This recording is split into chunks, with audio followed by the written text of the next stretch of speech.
Hi everyone. Welcome back to Radio Night Crime. Before you drift off, let me know in the comments where you're listening from. If you're enjoying the stories, don't forget to like and subscribe. Now let's relax and jump into tonight's case.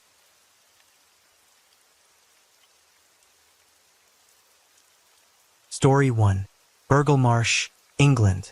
Sunday, March 13th, 2011. We've just gone up to the workshop to put some things out. And somebody came and put us behind. They captured us and set fire to the place. Is the building that's on fire? Yes. It is? Okay then. I got out. I managed to get out. Right then. It's okay. Is everybody out of the building? No, there's still my partner in. Is he able to get out of the building? No, because there's fires near the door. The firemen quickly went to the scene and arrived in a matter of minutes. When they arrived, they found the person who had called, Julie Dixon, 43 years old, standing next to the entrance, hysterical and crying. She had her hair up and her face covered with oil. Her partner, David, was still in the building, and the firemen needed to find him as soon as possible. Julie was able to explain to them where in the building David was, saying, when the team leader entered the building, he saw a burning liquid next to a door. Apart from that, there was no other fire in the vestibule. The smell of smoke was suffocating, and the firehouse filled with air. The firemen soon realized that, in reality, the fire had gone out on its own. It wasn't a big fire that had destroyed the building. It was a small fire that had occurred in a specific place. They went to the closet where David was locked up and tried to open it, but they couldn't. The door had been made by David himself, and it was incredibly secure and resistant. They were able to make a hole in the wall, and when they looked out, they could see that there was someone there on their knees, looking towards the door. He didn't answer them. They kept knocking on the door, and finally managed to open it. David fell to them and to the ground. There wasn't much room for the team to work with him, so they took him outside, and the paramedics worked desperately to try to revive him, as he was suffering from a heart attack. In the back of the building, the paramedics tried to revive him for about 30 minutes, but it was useless. David Twigg had died. David's keys were not found, and the closet in which he had been locked up could only be closed from the outside. The key was nowhere to be found. There was no way that he had locked himself up. This was clearly a murder. Julie was taken to the hospital to be treated, and later they told her that her partner had not survived. Julie was completely hysterical and anguished, and at one point she collapsed in pain. When she recovered and received the high hospitality, she was questioned by specially trained agents while the investigation began to find out how and why David had died. In the chaos and confusion of the initial scene, they needed to go little by little to build a clear picture of the chronology of events. Brooklyn Marsh is really a picturesque place to live. Picturesque and rural, with a strong sense of community. Crime is scarce and people feel safe in this small city. One of the most beloved and respected members of the community was David Twigg, 46, and his partner for 15 years, Julie Dixon, 43. They had been together since 1996. When they met, Julie was just divorced, and David and she went to live together shortly after meeting. Julie had received money after getting divorced and used it to buy land next to her house in Staten Yard. In the land, there was a bungalow of 3 bedrooms and an old cove for train locomotives, which they converted and used to run a carpentry business to measure, specialized in windows, doors, and stairs. The office was located at the front of the building, and it was from there that Julie ran the company. She made appointments, dealt with suppliers, and took care of the business from day to day. Then there was the workshop where David created and worked on projects, and in the background there was a small corridor and a storage closet. She had been born and raised in Lincolnshire. She lived near her parents, Janice and Roy, and David was her only son. He was quiet and more reserved than Julie. She was undoubtedly the most extroverted of the two. David and Julie lived together, worked together, and spent much of their free time together as well, making them a very happy couple. David's parents adored Julie, and she was like a daughter to them. David would be more interested in motorism later and wanted to expand, so he decided to sponsor one of the teams after making friends with runner John Michael and his wife Lisa. The couples grew slowly and began to spend more time together. David and Julie also created a new company called Kitchen Bits and Bobs, which they were launching and wanted to work with the automotive team to promote it. David was proud of his business, and the opportunity to reach a wider audience through the sponsorship of the team turned out to be a useful and fruitful effort. John and David worked together like Lisa and Julie. The couples traveled together and continued to grow together. That happiness and joy had now faded when Julie was sitting in a police interrogation as she began the hunt for her partner's killers. Her story was creepy. She said she and David were in the workshop when two masked men broke in. She thought they were white, but she couldn't give more descriptions of them. After locking David in the warehouse closet, they dragged her to where the circular saw was. She struggled with all her might and managed to break free, take off her sweatshirt, and run out of the building. She said she remembered seeing two men run out of the building from the back and away from the place. Seeing that they had left, she ran to the workshop to try to find David. But when she opened the door, she found fire and smoke burning her face. David was trapped, and she couldn't get to him. She couldn't say much because of the trauma and shock. Her interviews had to be suspended because she was too excited to continue. Not only have I lost my partner 15 years ago, I've lost the love of my life, my best friend, and my soulmate. The news spread rapidly throughout the area, and people were stunned. A violent crime is not something that happens in Berkeley Marsh, and no one could understand who wanted David of all the people dead. And even for many of the officers, they had never worked on a case like this. The police also made a call to anyone who had been in the area or around that Sunday to show up, as they could have seen something relevant. The people in the area were understandably scared, because it was such a scary and violent crime with no apparent motive, and no one knew if something like this could happen again. The police thought it was an unusual place to commit such a violent crime. It was a quiet and rural place, and the property was described as being on the side of the trails with limited access points. It wasn't the kind of place you would stumble upon. You had to know where it was, and for that, you needed local knowledge. The next day, on Monday the 14th, Lisa Mickle received a call at around 7 a.m. from her friend Julie, who was inconsolable. She kept saying, "He's dead, he's dead." But Lisa didn't know what she was talking about and kept asking her who she was talking about. When she replied that it was David who had died, Lisa tried to get more information, but Julie could only say a few words, like fire, masked men, and attacked. Lisa immediately grabbed the keys and embarked on a 4-hour trip to Lincolnshire to support her friend. Julie was at her parents' house when Lisa arrived, and she was clearly in a state of shock. Lisa couldn't believe it when she saw Julie lying on a chair, with her hair up and burns on her face. Julie told Lisa that she and David had gone to lock up. She had asked her to go look for a light bulb in the closet, and suddenly, they were attacked by the intruders who had locked up David in the closet before starting the fire. A few weeks before David's murder, Julie had called Lisa very distressed, and had told her that they had cut her phone line, and then they had re-established it, as well as the electricity, and that she was worried that someone had the couple on the lookout. Lisa immediately notified the police. Then, the specialized search teams searched the surroundings to see if they found anything, and among some bushes and mud, they found the keys to the door in a field belonging to a neighbor. There were no fingerprints or DNA, but finding them in that place corroborated Julie's version that the intruders had run in that direction after starting the fire. The autopsy results revealed that he had died as a result of the combustion products, which are the poisonous gases that are produced during a fire and by inhalation of smoke. There was swelling in the stomach and lungs, which means that when the fire started and continued to burn, David was still alive and breathing. To determine a possible cause, a financial investigator unearthed some very interesting evidence.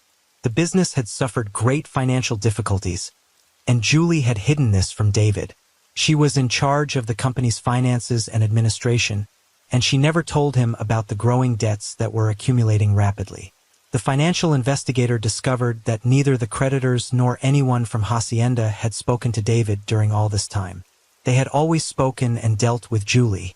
He even concealed that an arrest warrant was issued against him for not cooperating with the judicial administration after he was declared bankrupt in October 2010 after owing thousands of pounds to the tax agency. She told the officials that David was unable to face her by lying and saying that he was abroad and that he also had a terminal illness. These were lies. The arrest warrant was issued 3 days before his death. He even had the mail sent to a local garage where she was going to pick it up so that he would not have knowledge of any of the letters they sent him. He had begun to realize something about this after he was surprised to discover that Julie had actually asked for a mortgage to inject money into the company. Taking into account the financial problems they had and the huge debts that had accumulated, the agents were curious to know why Julie had not made absolutely any mention of it. A fire investigator went to the scene to investigate the events and was in charge of finding out how the fire. It was a difficult job because fire can destroy vital evidence that can help reconstruct the story of a crime scene. Forensics tried to find fingerprints and DNA of the attackers. It was believed that the fire had started after pouring gasoline on the floor of the vestibule. At the door, there was a molten red object that was believed to be part of a fuel can. In the workshop, placed on top of a blue barrel, there was a red can of gasoline. It looked like an assembly and not the result of 2 men who set fire quickly and fled. The police then requested the help of a canine and brought a Derby expert with a Springer Spaniel dog. They took the dog to the crime scene and he was able to detect and indicate that an accelerator had been used. They discovered that the local garage had surveillance cameras and that someone had been recorded buying gasoline in the morning of the fire. It was Julie Dixon. This was something that she had not mentioned. When the police asked her why she had done it, she said that they had been working in the garden and that she needed gasoline for the cut grass. Another thing that surprised the agents was that Julie had a BlackBerry, but she told them that she did not know the password and therefore could not give them access to it. To try to access it, the police even contacted Canadian experts to see if they could access it without the PIN and without losing the data. But it was not possible. She had been using it until the day of David's murder, so no one else had accessed it and no one else had changed the PIN because now she says she did not remember it. 2 months after the murder, David's body was delivered to his family so that they could celebrate a funeral for him. Lisa was shocked by Julie's behavior. Julie made jokes, was noisy and inappropriate, very different from the devastated woman who had called 999. Her behavior was erratic and caught the eye, and Lisa said that she began to feel in her bowels that something was going very badly. As the months passed, Julie's behavior continued to raise suspicions. Lisa remembers that in a car race when they arrived, there was a police car. When she saw it, Julie exploded and began to scream and hit things. She began to cry and swing while Lisa asked what was happening to her and what had caused that reaction. All Julie said was, I'm sorry, I'm very sorry." The police took over Julie's clothes to examine her. Since she had been in close contact with the criminals, it was expected that this would have given some kind of DNA transfer from them to her clothes, giving the agents the opportunity to find them. However, there was no proof of this, although there was something strange. There were traces of gasoline in her clothes, and they could not proceed from the fire. They had been spilled. Her wounds did not coincide with those of an air current after opening the door. More disturbing evidence came to light when cell phones and computers in the house in December 2010. The couple's computer was used under an account called Julie. Several searches on the internet had been carried out.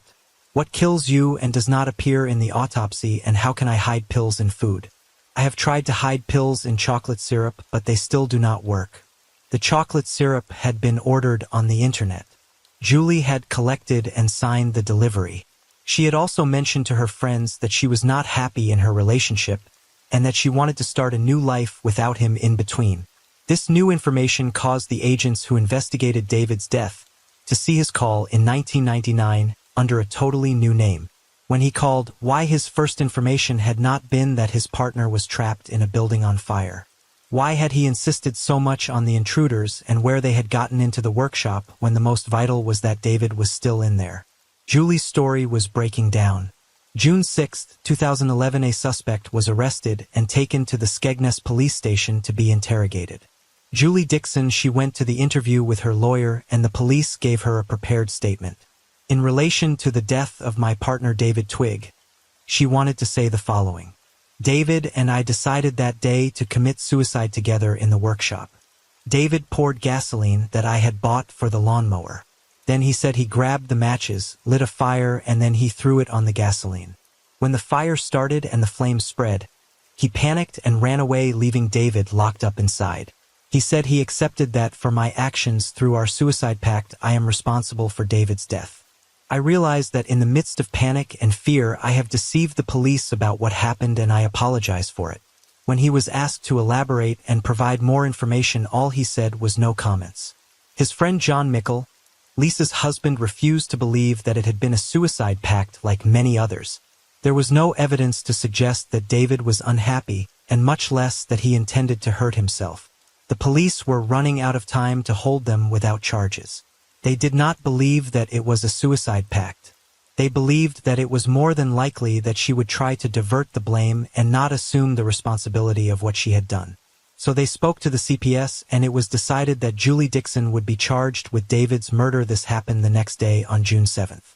She was declared innocent of the murder charge. She was imprisoned, and the date of the trial was set for December 5, 2011. The trial was held in the Court of the Crown of England, presided over by Judge Michael Heath. In the trial, his version changed once more. Now he said that he didn't really want to die, but David did, and she had helped him commit suicide. Now he said that he had poured gasoline and lit the match, but that she had changed her mind to help him and had run away. An agent said that it was a clear attempt by her to distance herself as much as she could from David's death and blame him. The prosecution insisted that it was a premeditated murder and cold-blooded. When it came to possible reasons, it was mentioned the great financial problem of the couple. The court heard that they had lent £396,000 during the previous 7 years. This was a combination of mortgages and loans, and the money was used to pay some of the debts that the company had, renovations and credit cards. Julie said that David was aware of the growing debts and financial problems and said that he had never taken any money from the company for his own personal expenses, and also denied having falsified his signature to withdraw money from the account. He said that he knew that he had been declared bankrupt and described him as disturbed. On the second day of the trial, on December 7th, he changed his statement and declared himself guilty, breaking into tears while addressing the judge. He said that David wanted to die, but that he did not want anyone to know that he had committed suicide, something that the police and the prosecution rejected. It was then left to the judge to decide on the facts of the case and the motive. During the next 5 days, the many different stories that Julie had told were exposed. First, the intruders, then that it was a suicide pact, then an assisted suicide, and the lies that she had told the investigators, friends, and family. Evidence of the financial problems and how far she had gone to hide them from David, the castle in Naples that she had built around him, hiding the mail, intercepting calls, and not being honest with David about the financial problems was beginning to collapse around her. The prosecutors were going to go to the property to withdraw the goods and recover part of the money owed, and she could not keep her lies for much longer. This gave her a reason to want David dead. The accusation alleged that she had attracted David to the closet before running out and locking him in. Then she poured gasoline on the floor, lit the match, and lit the fire. This caused a cloud of steam that smudged her hair and marked her face with a needle. While David was consuming the smoke that was flowing under the door, she ran out and threw the keys. Then she went to the bathroom to wash her hands and saw that the cloud of steam had hurt her, something she had not expected. In the bathroom, there were Julie's smudged hair. While her partner was agonizing, she remained in the bungalow, looking at herself in the mirror before staging her call in 999. The prosecutor argued the critical question in this case may well be this: who closed the closet door? It is our case that this accused, Julie Dixon, closed the door, and her purpose in doing so was murder. There was no light in the closet, and David would have been in total darkness when the smoke rushed in and ended his life. After presenting all the evidence, the judge stood aside of the accusation. Julie Dixon, 43 years old, was sentenced to life imprisonment with a minimum sentence of 23 years. The judge said that the call that Julie had made to the emergency services and later how she had behaved in the hospital would be worthy of the greatest praise if she had been an actress in a fiction drama and had deserved an Oscar. He also said that she was interviewed as a victim of a crime and behaved as such. He made a detailed and false story of what happened, sprinkled with tears and sobbing. Everything was a farce. His story was invented. It was designed to deceive the police. He lied and lied and lied. David Twigg was a kind, hard-working, and honorable man. What they did to him was evil. There was a great significance of planning and premeditation. The pain that his prolonged and multiple lies have caused to the parents of David Twigg can only be imagined. I am sure that this was not an assisted suicide. I am sure that it was a premeditated murder. The judge said that Julie's statement that David had wanted to die was a bunch of lies. Inspector Stuart Gibbons stated that at no time of the police interrogation or the trial did he show remorse or any reason of why he did what he did. We may never know the reason. After being convicted, David's parents said, "We have lost our only son, David, at the hands of someone we have loved and treated like a daughter." David was a kind, decent, and hardworking man who felt very proud of that job and the service he provided to the people. We don't want to comment on what we think of Julie Dixon, who has finally admitted to having murdered our wonderful son, but we have to say that we are glad that justice has finally been done, and we will leave her with her own thoughts. David Twigg was a man that many loved and respected. He worked hard to raise his business and his position within his united community. His life ended in a brutal way that many of us can hardly imagine at the hands of a woman who had given 15 years of her life. For his devastated parents, their lives changed forever that Sunday afternoon of 2011. His mother, Janice, said David was everything Roy and I had. Not being able to see him or talk to him and tell him how much we love him is very difficult to accept. His father, Roy Twigg, said, "I can't say anything else except that losing David has created a great emptiness that I am fighting to fill."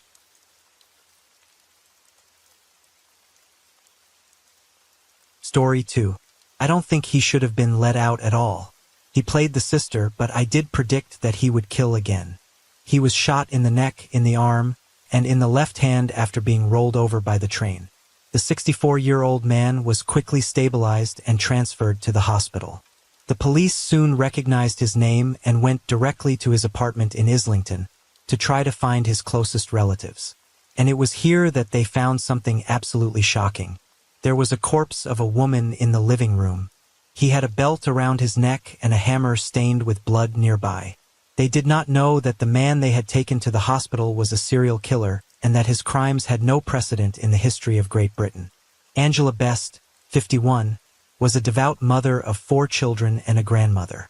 She was described as loyal and funny, kind and generous, and they also said that she was the soul of her family.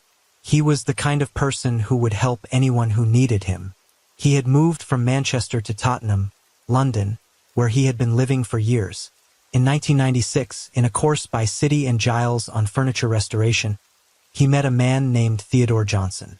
They soon started a sentimental relationship and went to live together.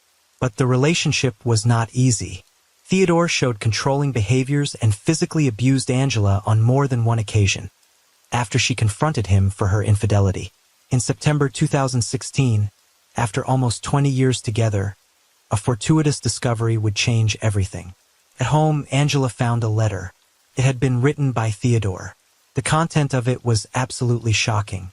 He had written a confession detailing how he had killed his previous partner. Angela was stunned and could not believe what she was reading.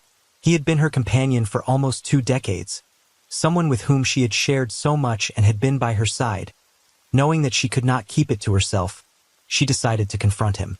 She asked him what it was about and what was going on. He admitted that what he had written was true, that he had killed one of his previous partners. But the disturbing confession did not end there. This was not his only sentence for killing someone's life. Theodore Johnson, 64, was originally from Jamaica and one of 11 brothers. He worked on a banana plantation and moved to the United Kingdom in September 1980 to be with his 23-year-old wife, Yvonne, with whom he had 2 children. He got a job as a car mechanic while she worked in a factory, and it seemed that they were doing well to start their new life in the United Kingdom, living in a block of flats in Wolverhampton. But a few months later, everything would change. May 1981, everything seemed normal in Wolverhampton. It was Sunday, so there wasn't much to do, apart from relaxing and preparing for the following week. The neighbor next door, Theodore and Yvonne, heard what looked like a fight on their floor. When the neighbor went to the living room to look out the window, he saw the residents of the neighboring block of flats looking towards where he lived. An ambulance was heading towards the block of flats. Yvonne lay in the back of the block in critical condition after falling from the 9th floor. Despite the work of the paramedics, She would die shortly after as a result of her injuries. When the police began to investigate, the witnesses who had seen what had happened made it very clear that she had not fallen in a tragic accident, but that Theodore had deliberately thrown her off the balcony. She grabbed the balcony and tried to hold on, but her grip loosened and she fell 9 floors. He did nothing and saw her fall. It was known that they had argued because they had to go to church, but Yvonne did not want him to go because he was not well dressed. Theodore had hit her on the head with a vase before the argument moved to the balcony. Theodore was arrested, charged with murder, and sent to Rimingham prison to wait for the trial date.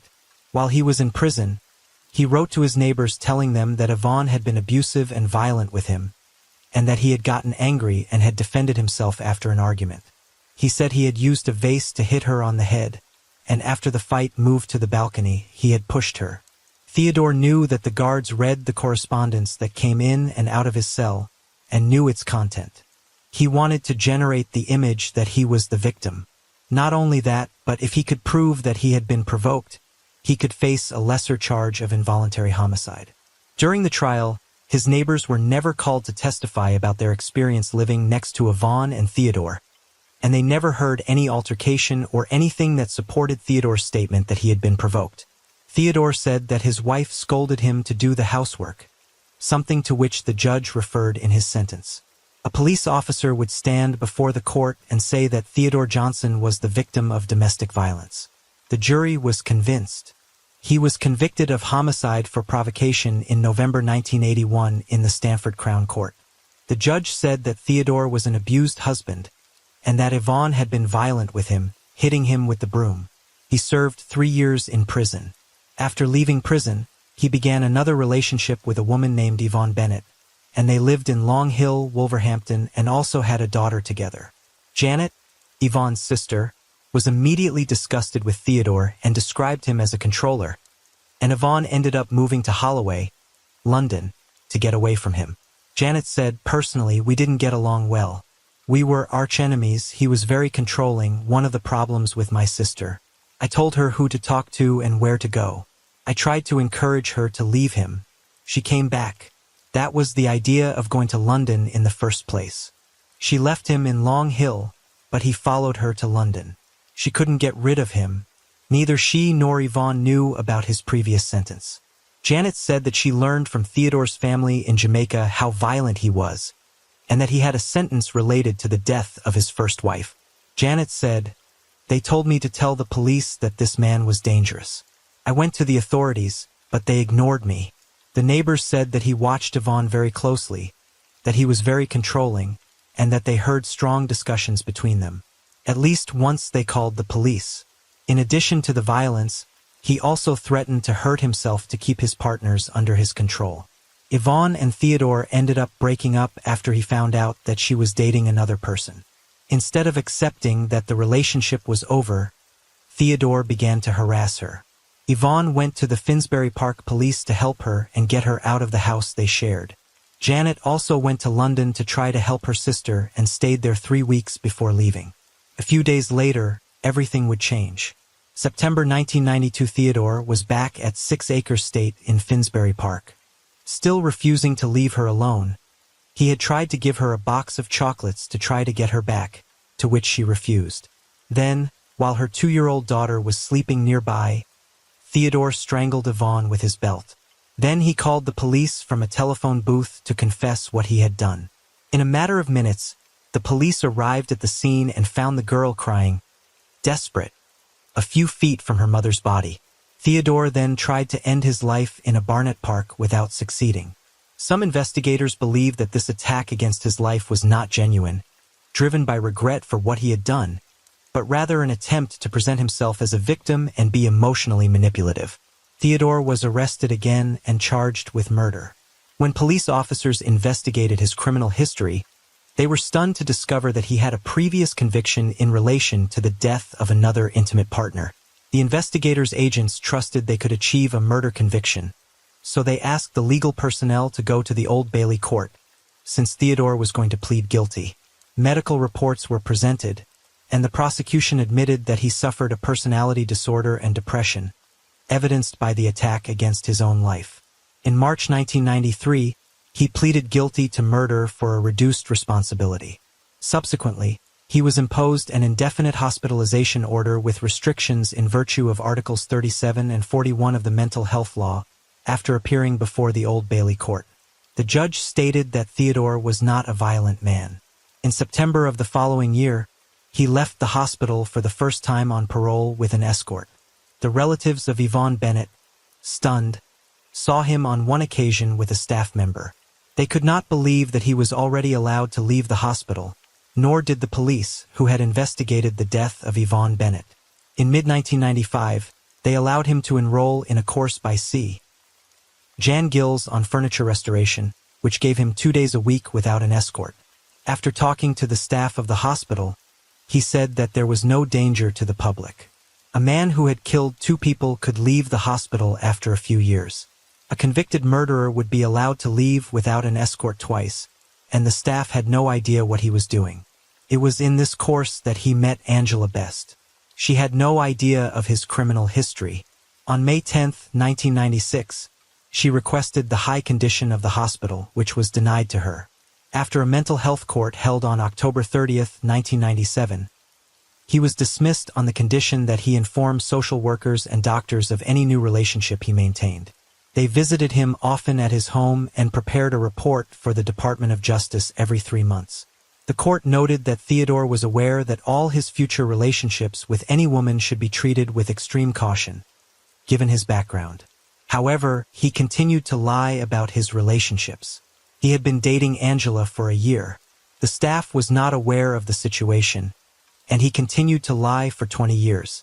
When Angela found Theodore's confession letter, and he admitted to having killed not only 1, but 2 previous partners, she ended her relationship at that very moment. But since she was such a kind and affectionate person, she did not break up with him completely, but agreed to help him if he needed her in the future. On December 14, 2016, Angela told her daughter that the next day she was going to accompany Theodore to the Jamaica embassy to process the passport. He arrived there at 9:20 in the morning on December 15, 2016. As the morning progressed, Angela's son tried to get in touch with her, but he did not get a response. Although he had told her that he needed her help at the embassy, Theodore had not arranged any appointment. When he arrived, he brutally attacked her by strangling her with the belt of his robe and hitting her with a hammer while she desperately tried to dodge the blows and protect herself from the onslaught. At 3:18 p.m., he called the emergency services to report that a man had jumped in front of a train at the James Nutt station. Shortly after, Angela's body would be found. An autopsy was performed, and it was discovered that he had died as a result of compression of the neck by strangulation with ligatures and cranial trauma by force. She had been hit 6 times. When the agents began to investigate, they could not believe what they found. His 2 previous convictions for killing his intimate partners. Although the condition of his release in 1997 was that he would warn the authorities if he started another relationship, he had not done it and had lied to them for 20 years. And not only to them, but also to Angela, who did not know the level of danger she was living in. In each and every one of the home visits made by the authorities, except on 2 occasions, he was warned in advance that they would come. In this way, he could make sure to get Angela out of the house and hide her belongings, making her believe that she lived alone. The floor was never registered due to the confidentiality norms of the patients. Theodore had his last appointment with the social worker and the psychiatrist on December 8, 2016, and maintained that he still had no romantic relationship. They found that he did not show signs of being depressed. 2 days before Angela's murder, he had met with a social worker, but the appointment was canceled and rescheduled because the social worker was sick. His long history of controlling behavior and violence towards his partners was amazing. When Angela started a new relationship after leaving Theodore, they said she was the happiest she had been in a long time. Theodore did not accept a no in response, and kept telling her that he loved her every day, showing the same possessive behavior and the same controlling nature. One of the detectives who had worked on the case of Yvonne Bennett said that when he discovered that Theodore had killed for the 3rd time, he could not believe it. He had the impression that Theodore had remained in the hospital for a considerable period of time, not the 4 years he ended up serving for the death of Yvonne Bennett. At the end of January, he was charged with murder, a charge that he denied after spending weeks in the intensive care unit of the hospital. He pleaded guilty to the charge of involuntary homicide. But on the first day of his trial in Old Bailey, he finally pleaded guilty to the murder of Angela Best. Prosecutor Mark Haywood said, "It is a man who is controlling and violent with the women of his life, and when he gets angry, he kills. The accused is someone who would prefer that she did not live if that life were with someone other than him. And so he simply killed her." Theodore's lawyer told the court, "He does not want to be alive. He hates himself for what happened. Mr. Johnson will lead a miserable existence. We recognize the devastation his relatives feel."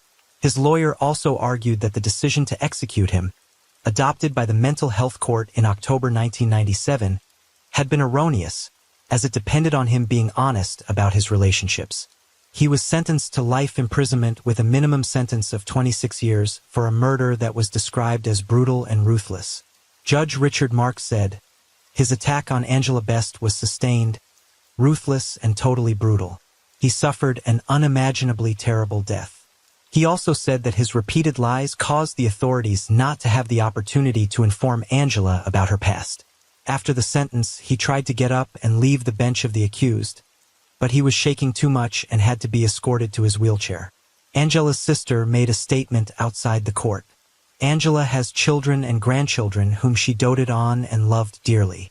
Angela has parents, brothers, sisters, aunts, uncles, cousins, and other extended family and friends who all loved her dearly. She was the heartbeat of our family."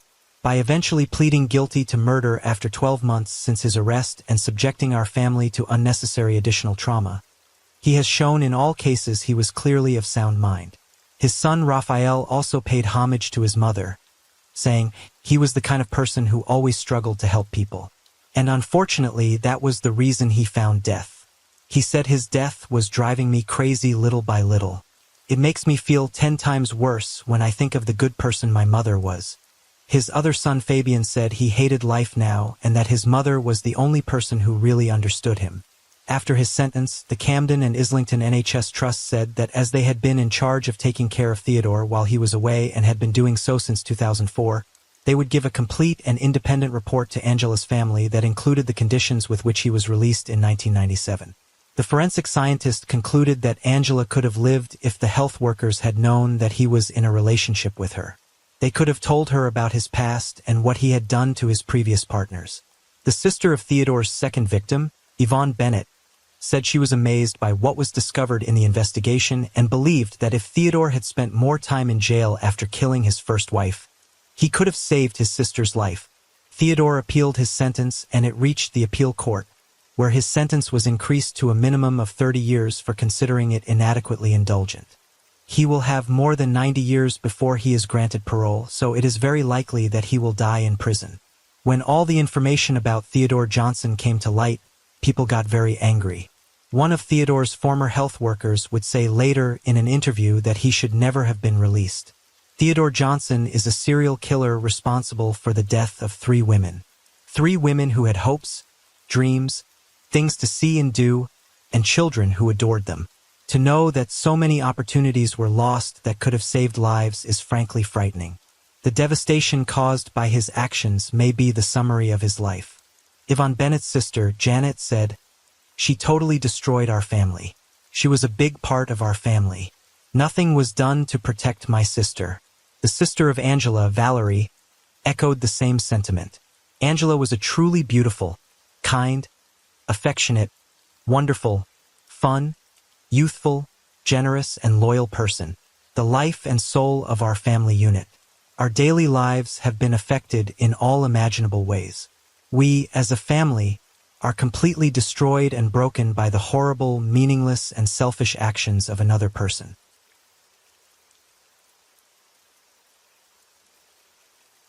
Story 3. A 13-year-old girl battered to death on her doorstep and in broad daylight. For many years, Hastings on the Sussex coast in the south of England had been seen as a great place for a nice getaway or somewhere to move to for a new start. It's close to the sea with plenty of fascinating history to enjoy. There's gorgeous parks and lovely local shops. This is where our story begins. One Saturday afternoon in February 1997. On Lower Park Road lived the Jenkins family. Father Sean, Mother Lois and their children, Charlotte, Annie, Maya, Esther and Billy Joe, who was their foster daughter. On the 15th of February 1997, it was the end of the February half-term, where children enjoy a week off school. It was an unusually hot day and many were out in Alexander Park enjoying the sunshine. Alexander Park is located directly opposite Lower Park Road, and it is often busy with families, dog walkers, and joggers. That day, Billy Joe was in the garden painting the back patio doors. Annie was at home too along with Sean. Lois had taken Maya and Esther for a walk with their dog, and Charlotte was at a clarinet lesson. Lois had taken the youngest girls for a walk after having an argument with Billy Joe over a pair of trainers she told Billy Joe she couldn't have. Billy Joe's best friend Holly had offered to go round and help her paint the doors. But Sean told her she couldn't, as Billy Joe was due to be seeing her biological father that weekend. So it wouldn't be possible for her to go over. Billy Joe and Holly spent loads of time with each other and went to Helenswood School together too. They loved hanging out and listening to their favorite East 17 songs. The day continued to pass by, and it was soon time for Sean to go and collect Charlotte and one of Charlotte's friends from their music lesson. He set off with Annie, and Billy Joe stayed behind on her own in the garden to carry on painting and listening to music. After dropping Charlotte's friend off, they headed back to Lower Park Road, and Charlotte ran inside and upstairs to put her clarinet away. When she came back down, Sean said they needed to go out again to get some white spirit to remove some paint splashes that Billy Joe had made. They set off in his car to a DIY store, but before they made it there, Sean realized he didn't have any money with him, so they headed home. After getting back to the house at 3:30 p.m., Charlotte had gone inside, and at the back of the property she came across a traumatizing scene. 13-year-old Billy Joe was lying on the patio with the left side of her face to the ground and blood all around her. She was still holding the paintbrush. She screamed and called for her dad, who came running and then ushered his daughters into the playroom away from her body. He called his neighbor and family friend Denise Lancaster, asking for her help. Denise immediately went over. She said Billy Joe's skull was shattered and that she was so badly injured she didn't even want to touch her, telling Sean to ring for an ambulance. She described Billy Joe's head as being on a bin liner, and part of the bin liner was deep inside her left nostril. Emergency services quickly descended on the scene, and the quiet residential street was soon full of police and paramedics. A police surgeon who attended the scene said it was one of the worst cases he had ever seen in his career. "I have 26 years of experience of being a police surgeon, and this is without doubt the saddest and most brutal murder I have ever attended," he said. While chaos was unfolding on Lower Park Road, Lois was completely none the wiser. The weather was beautiful, and so, wondering if the rest of the family wanted to come out and enjoy the sun, she phoned home. Sean picked up the phone and said, "Billy's had an accident." She raced back home, where she was met by a police officer who had tears in his eyes. He led Lois back into the house. Billy Joe had been bludgeoned to death with an 18-inch iron tent peg that had come from the shed located at the bottom of the garden. The tent peg had been put on the bunker of the patio earlier that day by one of the other children. She had not been the victim of a sexual assault, and there was no evidence to suggest a break-in. Who on earth would murder a 13-year-old girl in the back garden of her own home in the middle of the day when people were out and about? Billy Joe was attacked with a tent spike as she painted a back door, left alone for just 40 minutes as the rest of the family went shopping. As the investigation got underway and lines of inquiry were being followed, Sean provided the police with some disturbing information. He said that roughly 2 weeks before Billy Joe's death, he had found a man in their back garden, and 2 weeks prior to that, he had also seen a man staring at the house from across the street in Alexander Park. The family had found the side gate open several times and had become so concerned by this man. Security lighting was installed at the property, and locks were added to the windows. The previous year, locals had become so concerned with safety in the park, after reports of men exposing themselves and drug deals taking place, that 1,000 people signed a petition arguing for security in the park to be increased. The house next door to the Jenkins family was abandoned and had been boarded up to protect it from vandalism, which was also becoming a big problem in the area alongside robberies. And police said they were looking at a new theory. Had Billy Joe's killer been hiding in the house next door and waiting for the perfect moment to strike? Billy Joe had even said that she was worried she had been followed by someone since December, telling her friends that a white man in a leather jacket in his 40s or 50s had been following her. This description matched the man that Sean said had been watching the house from Alexandra Park. This was not the only time this had happened. 2 years before, Billy Joe had said she was worried she was being stalked by someone, and both her school and the police were made aware of the situation. She had received several cold calls from someone who told her she was being watched. Lois was aware of the phone calls but believed that the person on the other end had not spoken. Detective Superintendent Jeremy Payne said she had told her parents and friends she felt she was being followed and had spotted a man on some occasions. It appears that she felt this man was paying particular attention to her for some reason. By late 1996, Sean and Lois were considering moving home. This must have been incredibly difficult for Billy Joe. She had already been through a lot in her short life.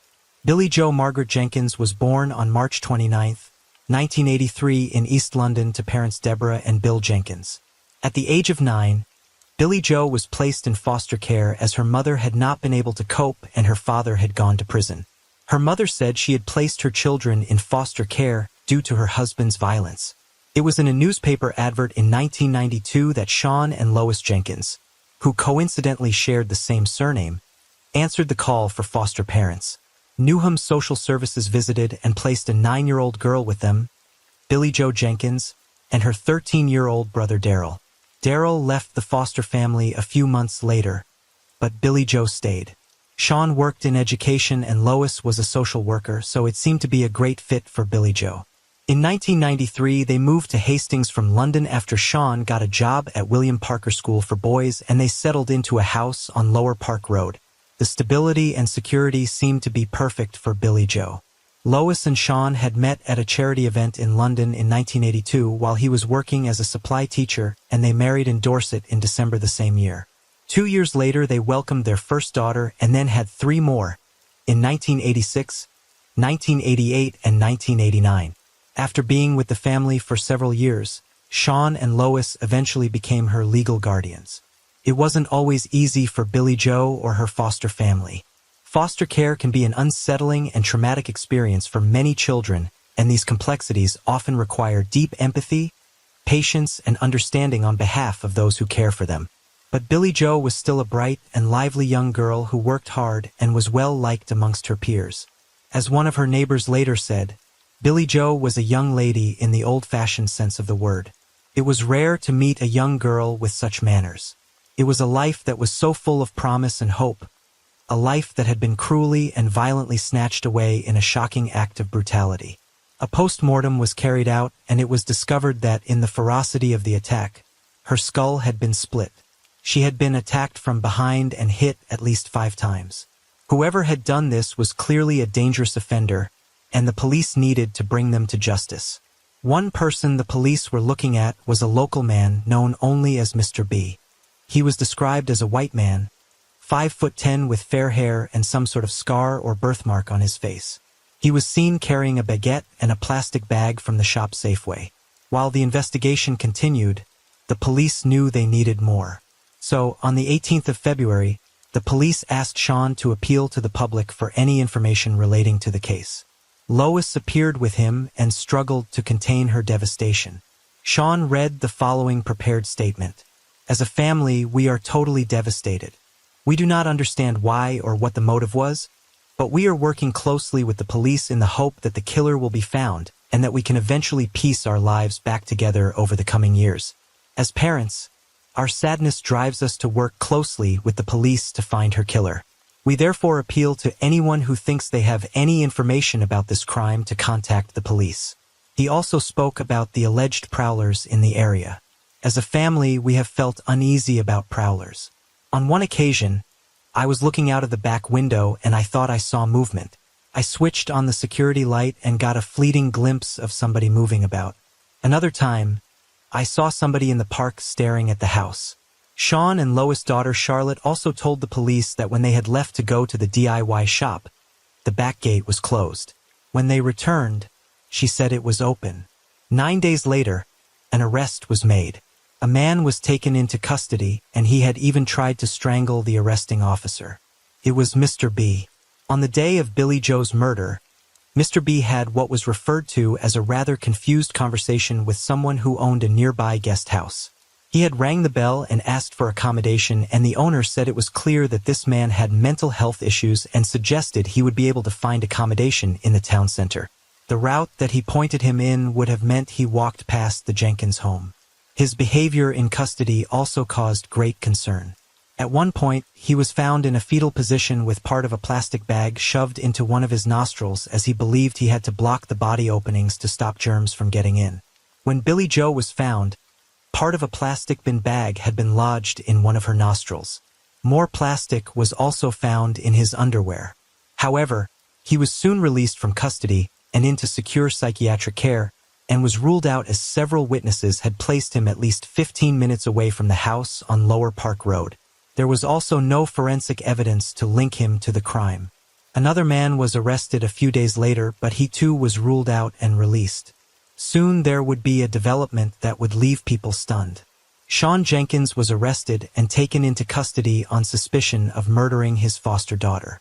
He was adamant that he had nothing to do with it, but 3 weeks later, he was charged with murder and dishonestly obtaining a pecuniary advantage. After looking into his background, it was revealed that he had not been truthful about his teaching experience or his qualifications in order to secure a job of deputy headmaster at William Parker School. He had said that he had attended the prestigious private Gordonstown School and that he had 10 O-levels at grade A, when in actual fact he had CS and below. He said he had gone to the University of Kent and graduated with a 2-1 in English and then got his postgraduate teaching qualification in English with drama. This was also not true. He had just studied to become a teacher with PE as his subject. He said he had gained a master's in education management from the University of London. He actually did have that degree, but it was from the University of East London. To the police, this was evidence that Sean Jenkins was an accomplished liar. As they continued to look into him, there would be yet another twist. 3 weeks after the murder of Billy Joe, a woman walked into Hastings Police Station and told them her story. Lois Jenkins. On the face of it, this appeared to be a very happy family, but talking to Lois and the children painted a very different picture of Sean. When looking at what had happened that day in the lead-up to the murder, tension between Annie and Billy Joe was examined. The police notes read, Lois believes that Sean loved them both, but has a theory that if Sean lost it on Saturday, it would have been around this. Billy smugly painting something Annie desperately wanted to do. Winding Annie up. Confirmed by Annie. Annie hangdog and depressed. Washing the Opel car. Sean suddenly thinking, what am I doing? Why am I allowing this to happen? A gesture from Billy to Annie to rub it in further, as she was prone to do. It was enough to make Sean snap. It wasn't just his CV that came under scrutiny. Prior to the murder, Sean had decided he wanted to venture into politics and join the Conservative Party, despite his left-wing views. And it was during this time that Lois said he began to lie, which caused arguments between the two of them. She said he wrote a small manifesto about himself which I knew to be inaccurate. He said he was a regular theater-goer, yet we hadn't been to a theater performance for 6 years. We argued endlessly about his strange behavior. It wasn't just arguments that were causing a problem, but violence too, according to Lois. She said, I think he felt insecure. I never thought his behavior was normal, but I got used to it. I ended up feeling very sorry for him, as I felt he was a victim of emotions that he couldn't control. She also was worried about the discipline he was using on the children. There was a book that was popular at the church they attended called Dare to Discipline, and after attending a series of talks by James Dobson, the author of said book, Sean had started to use a stick in corporal punishment at home. Lois said Sean would use a stick or a slipper. If I challenged Sean's discipline, he would lose his temper, and sometimes he threatened me. She said that the violence had started before they were even married, with the first instance being 3 weeks before their wedding day. He lost his temper and slapped me around my face, she told police. A few weeks after the marriage, he had a violent outburst and slapped me again. I was surprised at how volatile he was and felt frightened. When he lost his temper, he never shouted. He would just lose it, snap, and in a few moments he would be back to normal. She said his violence continued to escalate. When we lived in Eastham, Sean hit me one night and pulled my hair, which was long then. It was the first time I was really frightened of him. I told him I was not going to put up with it anymore. For the first time, he admitted he had a temper. Previously, he had always blanked it out and refused to admit that he had hit me. She didn't tell social services any of this when they came to place Billy Joe with them. Billy Joe was now gone, and the spotlight was firmly on Sean Jenkins. Sean told police that after returning home, he had gone into the dining room to turn the music down and said that there was no reaction from Billy Joe. He described the moment he found her. I felt her neck. I moved the hair off the side of her face. I then became aware that her forehead appeared to be different, misshapen. I also saw that her eye was swollen, as if someone had punched her. I then noticed a bubble from her nose, and I believed that she was alive at that moment. I also noticed that I had blood on my hands. I felt sick. On the day of the murder, Sean had been wearing a blue fleece, trousers, and shoes. When his clothes were examined, they were found to have more than 100 tiny blood spots on them. The exact amount does differ depending on the source, and it was argued that these had come from him attacking her, also known as impact spatter. The case that was presented was that after returning from picking Charlotte up, he had bludgeoned Billy Joe in a fit of rage and then hurried out of the house to the DIY store to give himself an alibi, being sure to drive an extra long, unnecessarily long route. The time frame of him getting home and then leaving again was about 3 minutes. Sean said that this version of events was not true and he was not responsible for her death.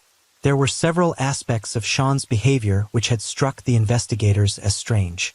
They had gone to go and buy white spirit, but there later turned out to already be some in the house. Also, after finding Billy Joe, Sean left his children with the neighbor and went and sat in his car. He later said that he realized as he was sat there that it was a stupid thing to do, so proceeded to get out. With the forensics of the blood spots and the belief that they could only have got onto his clothes from the impact of the attack, the police formally charged him with murder on the 14th of March. Tuesday, the 22nd of April, 1997, Billy Joe's funeral service was held at a chapel in East London.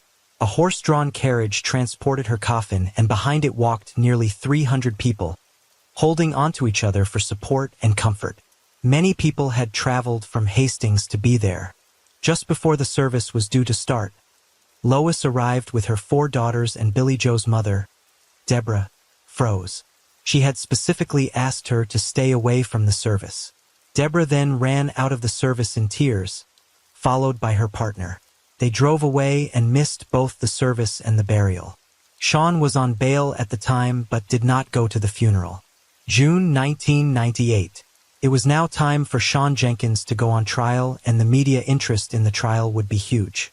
During his trial, it was put forward by the prosecution that Sean had murdered Billy Joe after frustrating and irritating events during the day, but they added that the real motive behind the killing might never come to light. The prosecution argued that there was a small time frame when he was alone in the house with Billy Joe as his daughters waited for him outside. They said that it was in this time frame that he flew into a rage, attacking her with a tent peg before going back out to the front of the house and setting off to the DIY store. His daughter told the court that the route he had driven was weird. He had left Lower Park Road and turned onto Bethune Way, then onto St. Helens Road and finally Dordrecht Way and back onto Lower Park Road, looping the park twice before finally going in the direction of the DIY shop. At the traffic lights by the Sainsbury's on Suttlescombe Road North, he realized he hadn't bought any money with him, so they turned around and drove back empty-handed. This journey totaled around 15 minutes. It was argued he had taken this route and decided to go to the shop to provide himself with an alibi. The case relied heavily upon the blood spots and the belief that they had come from the murder, but the defense hit back at this and said that they had got onto his clothes when he found her and moved her. They said air was released from her lungs as she was moved, thus spraying him with tiny fine blood spots. The defense also presented an experiment to the court to show that this could have been how the blood spots got onto his clothes. Dr. Ian Hill, a pathologist, was called by the prosecution to offer his opinion on said experiment. He called the experiment quite unrealistic because the amount of air they used was more than an adult breathing would use, and he added that there was only a blockage in her lower airway. It was later revealed that the blockage had actually been in her upper airway. The blood spots were also looked at under an electron microscope by Dr. Jeremy Skepper of Cambridge University. He said that the blood spots contained white particles that could have been damaged skin tissue from her head. The claims that they had got there from Billie Joe's breathing were labeled as impossible by an expert witness. Professor David Southall from Keele University said that he had no doubt that he regarded it as impossible, given the level and nature of the injuries she had. He said that it was highly unlikely that Billie Joe could have inhaled the 2.2 liters of air necessary for her to exhale forcefully enough for the blood to spatter. I still doubt whether she would have been able to inhale 2.2 liters with a gasp. But I accept that at the very worst she might have been able to. It is very unlikely, but I can't say it couldn't possibly happen. I am talking way out on the extremes of what could happen in extreme situations, he said. He said that gasping like that would have been extremely visible and that he had seen nothing in Sean's statement that mentioned her gasping. Another forensic expert seconded this opinion. The nature and the distribution of the bloodstains on Mr. Jenkins' clothing was entirely consistent with the results of the wearer of the clothing having delivered several blows onto wet blood, and the clothing having intercepted an impact mist of the blood as a result. It was noted that neither Denise, who had gone to Billie Joe after Sean had called for her help, nor the paramedics had similar blood spots on them. The home office pathologist Dr. Ian Hill had been the person to carry out the postmortem on Billie Joe. He said that the bruises and cuts to her hands and arms were consistent with her trying to defend herself from the onslaught. Billie Joe's biological mother left the courtroom in tears after a video of the police examining her daughter's body was played. Billie Joe's biological father also left the public gallery. Jury members were also left very upset, and those sat in the public gallery gasped at the video. Sean was given special permission to leave the dock while it played. The video showed Billie Joe as she lay on her back, blood soaked into her white shirt and her awful head injury visible.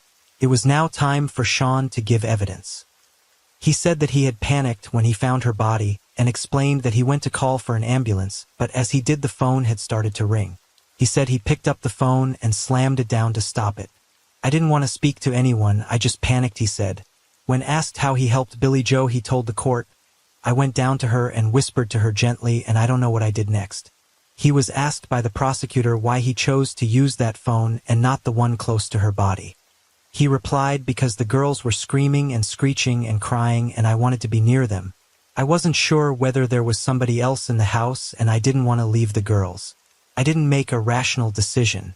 Why, when the emergency services had asked him to, did he not put her in the recovery position? I'm not even sure I knew what the recovery position was. When I saw Billie, I was stunned and I didn't know what to do and I panicked. The prosecutor responded, there was no point in the recovery position because you knew Billie Joe was dead. That's just wrong, Sean replied. When looking at his behavior after the murder, the prosecution said that him being slow to call for the ambulance and the claims that he went to his car to put the soft top up over worries about his security were indications of guilt, but a neurologist said that these could have been the response to being in shock. The topic of whether or not to call the children as witnesses became a big issue. Lois told the police that their children had since changed their stories, which had previously backed up Sean's version of events, and suggested that he would not have had the time to kill Billie Joe before leaving to go to the DIY store. She said that they had now turned against him and could no longer be called as witnesses. There was also a which was not put before the court. It alleged that her father had once punched her in the stomach with such force she had needed to lie down. The police had asked her about the physical punishments meted out by her father, and she replied, but doesn't every family have a naughty stick?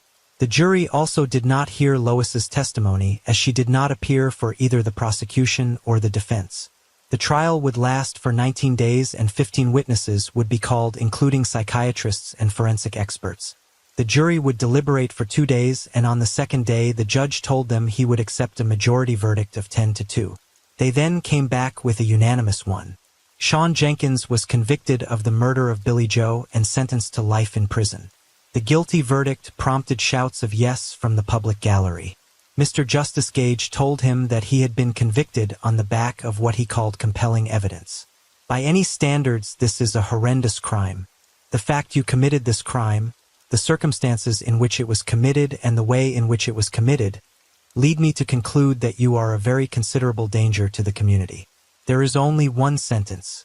You'll be sentenced to the equivalent of life. Deputy head gets life for Billy Joe's murder. The facade of respectability. Sean Jenkins, the deputy headmaster, tonight beginning a life sentence for the ferocious murder of his foster daughter. Lois Jenkins filed for divorce and took their children and moved to Australia, where she would later remarry and have a son. She said in a statement, 16 months ago, I returned with 2 of my children from a quiet Saturday afternoon walk on the beach to a tragedy more horrific than any person ever expects to encounter in a lifetime. It is a terrible thing to realize that the man with whom you have lived for 14 years, the father of your children, is capable of murdering your child. There is no reason, no explanation for such a pointless waste of a young life. Now that the trial is over, the girls and I need peace and quiet to come to terms with what has happened. In 1999, Sean lodged an appeal against his conviction. He argued that the forensic evidence that had been presented was inaccurate. He lost this appeal on December 21st. But that is not the end of the story. In 2002, the Criminal Case Review Commission, which investigates suspected miscarriages of justice, commissioned Kent Police to re-interview Annie and Charlotte in Tasmania. They had both suggested they could not recall making the comments their mother had attributed to them. The 12th of May, 2003, the Criminal Cases Review Commission had been looking into the case now for 2 years, and it was subsequently moved back to the Court of Appeal. The Criminal Cases Review Commission said that the jury had not heard evidence from Sean's daughters, who had corroborated what he had said. His appeal began on the 30th of June, 2004. After flying in from Tasmania, where she now lived with her mother and siblings, Charlotte gave evidence at the appeal. Sean's lawyers argued that if Charlotte and Annie had been allowed to testify during the first trial, they could have corroborated his story. They also said that Lois had lied to the police when she said that they had changed their stories against him. During Charlotte's evidence, she said that she had been worried about incriminating her father and that he might not ever like her again if she did so. She told the court that it was a possibility that she had said to Lois that she knew Sean was responsible for Billy Joe's murder. She didn't contradict what her mother had said, but admitted that her memories were hazy. When talking about the day of Billy Joe's murder, she said that she had remembered having her clarinet lesson and being picked up by Sean before he drove both her and Annie home. While Charlotte was not asked about how long they spent at the house, the defense asked her to talk about what she could remember. She said she remembered going quickly up to her bedroom to put her clarinet away, and that they soon left to go to the DIY shop. What follows is a transcript of the questions and answers between Charlotte and Sean's defense lawyer, Claire Montgomery QC, who asked who was the first to enter the house. The lawyer asked her about conversations Lois said she had had with her daughter that dissuaded the defense team from the first trial, calling the children as witnesses. She asked if Charlotte had told Lois that she was worried about incriminating Sean. Charlotte said, "Did Charlotte tell Lois that she just knew Sean had murdered Billy Joe?" Charlotte responded. She also denied that Lois had coached her and turned her against her father. She added that at no time had he coached her on what to say or asked her about her story. The prosecutor had planned for a lengthy cross-examination, but after hearing Charlotte's evidence, chose not to ask any questions. Annie had declined to come back to the UK from Tasmania, saying it would disrupt her studies, and she had only just started to settle there. She did give a video interview, and extracts of the interview were read to the court. She said that she didn't remember some of the conversations Lois had spoken to the police about. She spoke about occasions where Sean allegedly exhibited violence towards them, saying he had punched her in the stomach and also kicked Billy Joe. She said she couldn't remember an alleged incident in which he reportedly dragged their sister Maya up 2 flights of stairs by her ears. Lois did testify against Sean during his appeal and described him as going into violent rages, with one such incident leaving her with a perforated eardrum. 2 years after they had moved to the coast, Lois said an attack from Sean had left her needing hospital treatment. "I went upstairs and hid in the loft, crying. Later I went downstairs and it was as if Sean had forgotten." Sean's lawyer said that Lois had become sure that he was responsible for Billy Joe's murder and worried that Charlotte and Annie's original statements could provide him with an alibi, as they would have shown he would not have had enough time to kill Billy Joe before going to the DIY store. The defense also suggested that Lois had lied to the police by saying that the girls' accounts had drastically changed, and they could no longer be called to give evidence, adding that she was worried that the statements from their daughters could prove his innocence, meaning he could have returned home. The defense said that the girls' accounts had not changed at all, and had they been allowed to testify at the first trial, he might not have been convicted. During the appeal, Charlotte didn't suggest that what her mother had attributed to her was incorrect. The appeal judges believed Lois' account and dismissed the idea that the defense had been misled. The appeal also looked at new scientific evidence that suggested that the blood could have got onto his clothes, as he bent down to check her breathing or hold her. The defense turned to Professor David Dennison, who was a leading expert in lung disease. He found what he said was evidence of PIE, or pulmonary interstitial emphysema, a rare condition. He said that there had been a buildup of pressure in her lungs in the minutes leading up to he believed that the cause of this was blood blocking her airway, and some of this was released when Sean moved her, thus the blood spots spraying onto him. My experiments show that you can generate from the mouth and nose the sort of spatters that were found on Sean Jenkins' clothing, and the distribution is almost identical. The size of the droplets is almost identical. So it is a very, very credible explanation, Professor Dennison said. On the back of this evidence, on the 16th of June, 3 Court of Appeal judges quashed Sean Jenkins' original conviction, deemed it unsafe, and ordered a retrial. He was released on bail with the conditions that he live with his father in Wales, and not leave a 10-mile zone unless it was to visit his lawyers or go to court. While he waited to go on trial again in February 2005, Sean remarried. A woman called Christina had written him a letter of support in July 2004, and a relationship later formed. In April 2005, the retrial began at the Old Bailey. Prosecutor Nicholas Hilliard said that the prosecution didn't believe the account Sean had given about finding Billie Jo. Sean had allegedly said to the police that when he found her with lots of blood around her head, he knew what happened wasn't an accident. He said he felt uneasy to let them, his 2 daughters, out of my sight, and went into the hall to call an ambulance. The prosecutor said, "We do not accept he was giving a truthful account. He was trying to avoid doing anything to help her." The prosecution also said that the night before, Lois and Sean had got into an argument about Billie Jo, a child that Sean would describe to the police as difficult. Lois appeared at the retrial via a video link. She cried as she said that one of their daughters had said that Sean kept going over her story with her as she was trying to read a book. She cried and said, "I feel I'm breaching the confidence of my children." She added that all the girls had moments when they opened up and spoke about the whole story before closing up again. She explained that following the press conference, she began to suspect him. A statement that she had made in July 2003 to the police was read out, and it said the following 3 or 4 days following the murder, and in the middle of the night, it began to dawn on me that Sean was quite possibly responsible for the murder. I think these thoughts may have resulted from the way Sean handled the press conference during the day. I cannot remember the press conference. Following this, I have become completely paranoid about my thoughts and the implications on the girls and I. Lois said that Sean had applied for the role of head teacher, and whilst he had been told he had secured the post, he was still waiting for written confirmation as they were checking his references. Knowing that he had lied on his CV and exaggerated his qualifications and lied about where he had got them from was making him incredibly anxious. The night before the murder, she said that Sean was pacing up and down in the lounge really fast and said that he appeared to be on edge.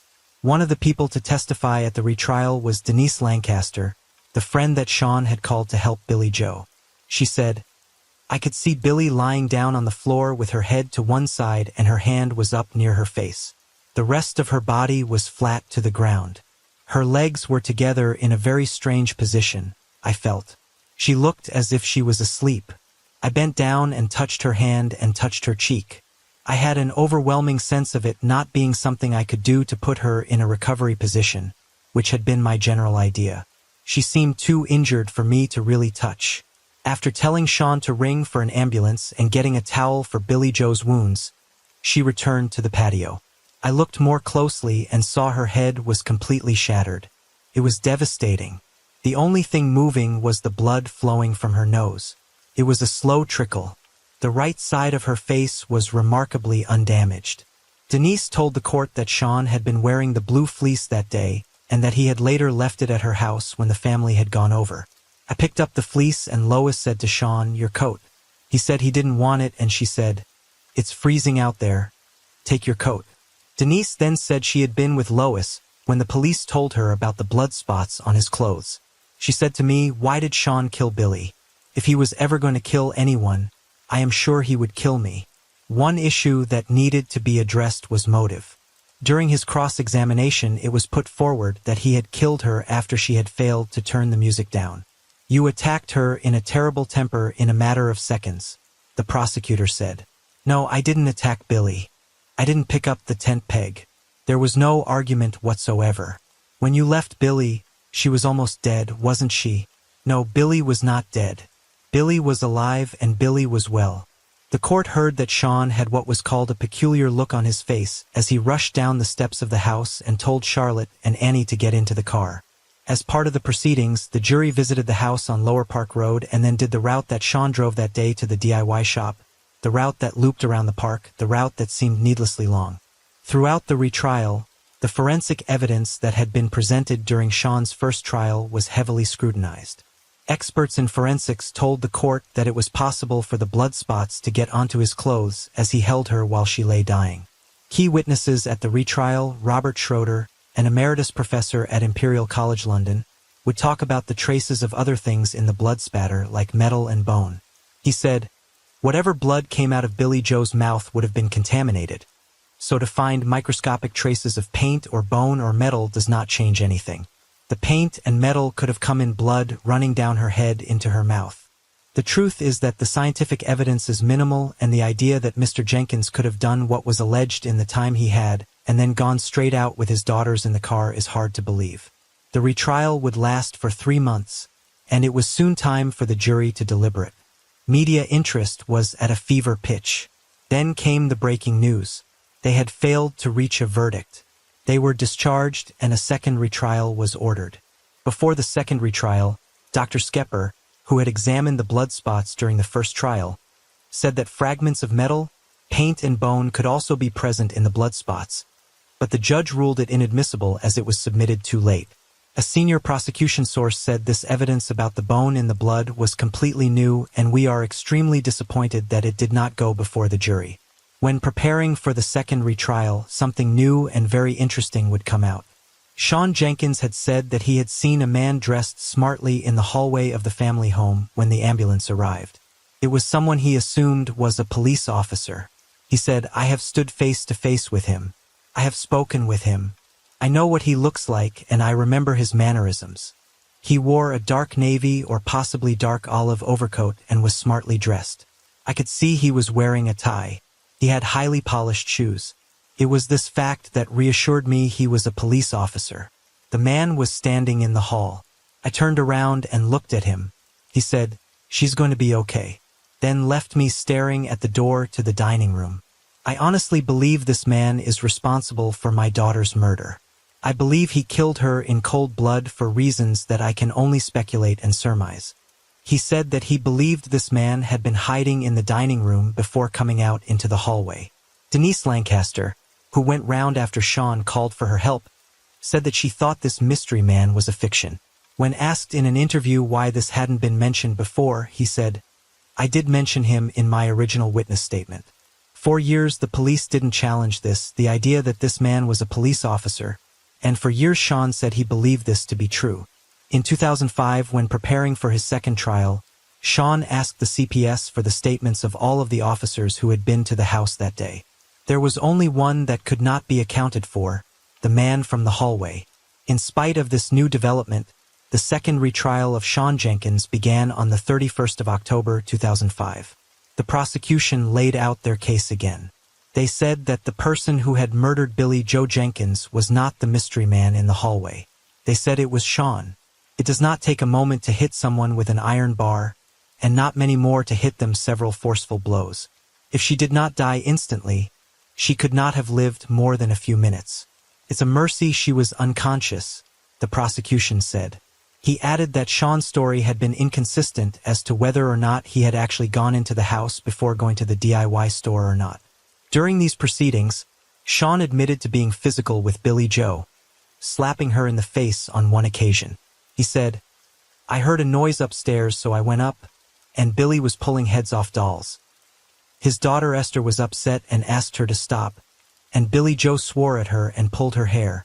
I prized one of Billy's hands off Esther's hair, and then slapped her face, adding that it wasn't hard, but he did regret it.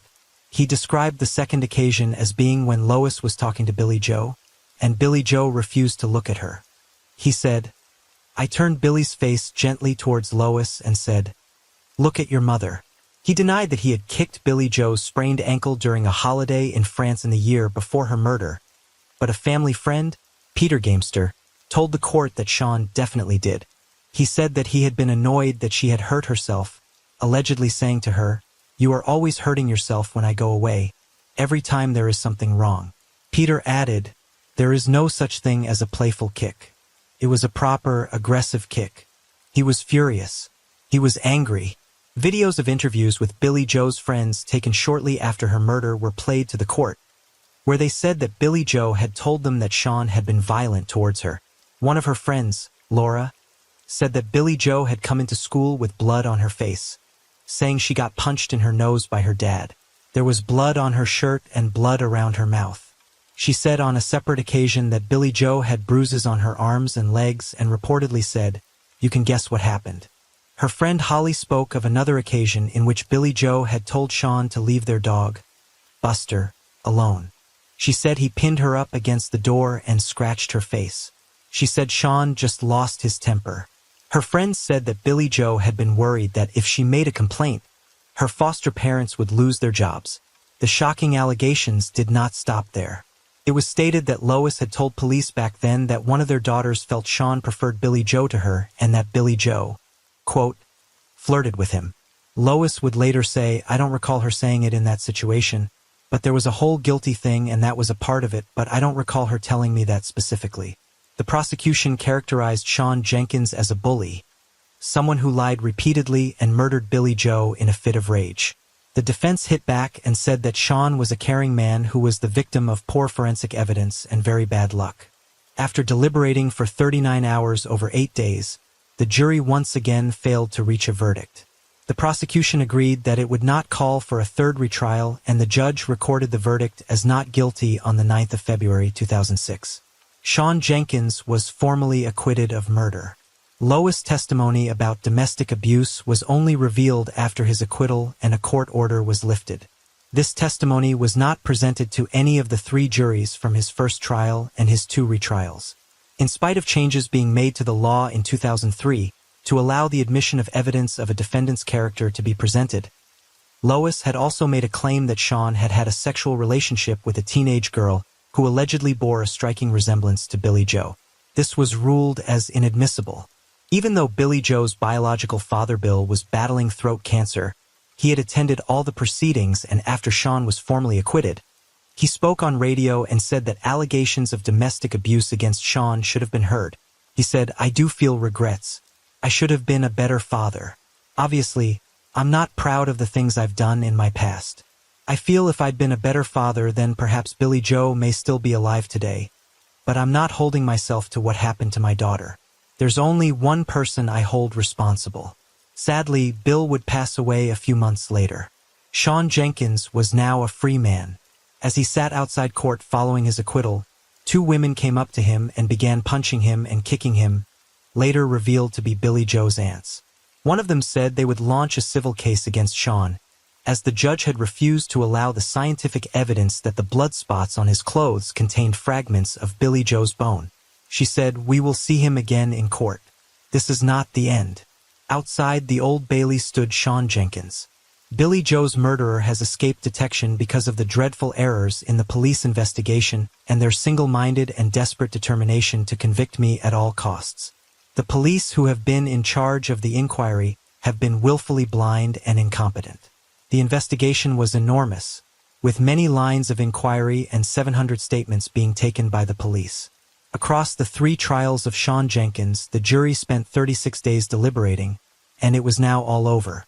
Assistant Chief Constable Jeff Williams said Sussex Police would now take time to reflect on today's outcome. Throughout this long and detailed investigation, we have resolutely pursued our aim, which is to seek justice for Billy Joe. The role of the police is to investigate crime, and that is what Sussex police have done. This remains an unsolved murder case. It will, as a matter of course, be subject to review, which we will conduct with an open mind. She was brutally murdered on the patio of her foster parents' home, a place where she ought to have been safe. Following his acquittal, Sean was interviewed by journalist Trevor McDonald as part of a special report called Billy Joe and Me. The interview covered a wide range of topics, including why had he lied on his CV and exaggerated his qualifications. He said it was simply because he'd wanted a better job and had been struggling to pay the mortgage, so wanted a job with a better salary. He explained the reasons why he had driven that particular route to the DIY shop was because it was not safe for him to turn around in the street, and shortly after setting off, he decided to go back home. But when one of his daughters expressed disappointment at not being able to paint, he drove off again to the DIY shop. He talked about the allegations that had been made by Lois. He denied being abusive and emphatically stated he had never beaten his wife.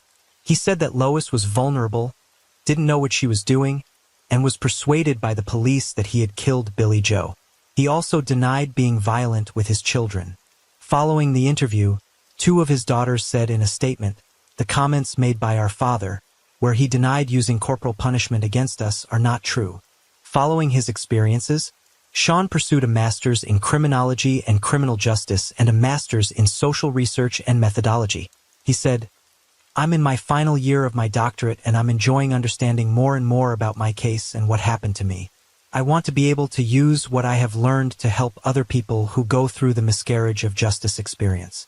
He also published a book called The Murder of Billy Joe, in which he talks about the case and his life. In the book, he spoke about this mystery man that he said he saw in the house and mistook for a police officer.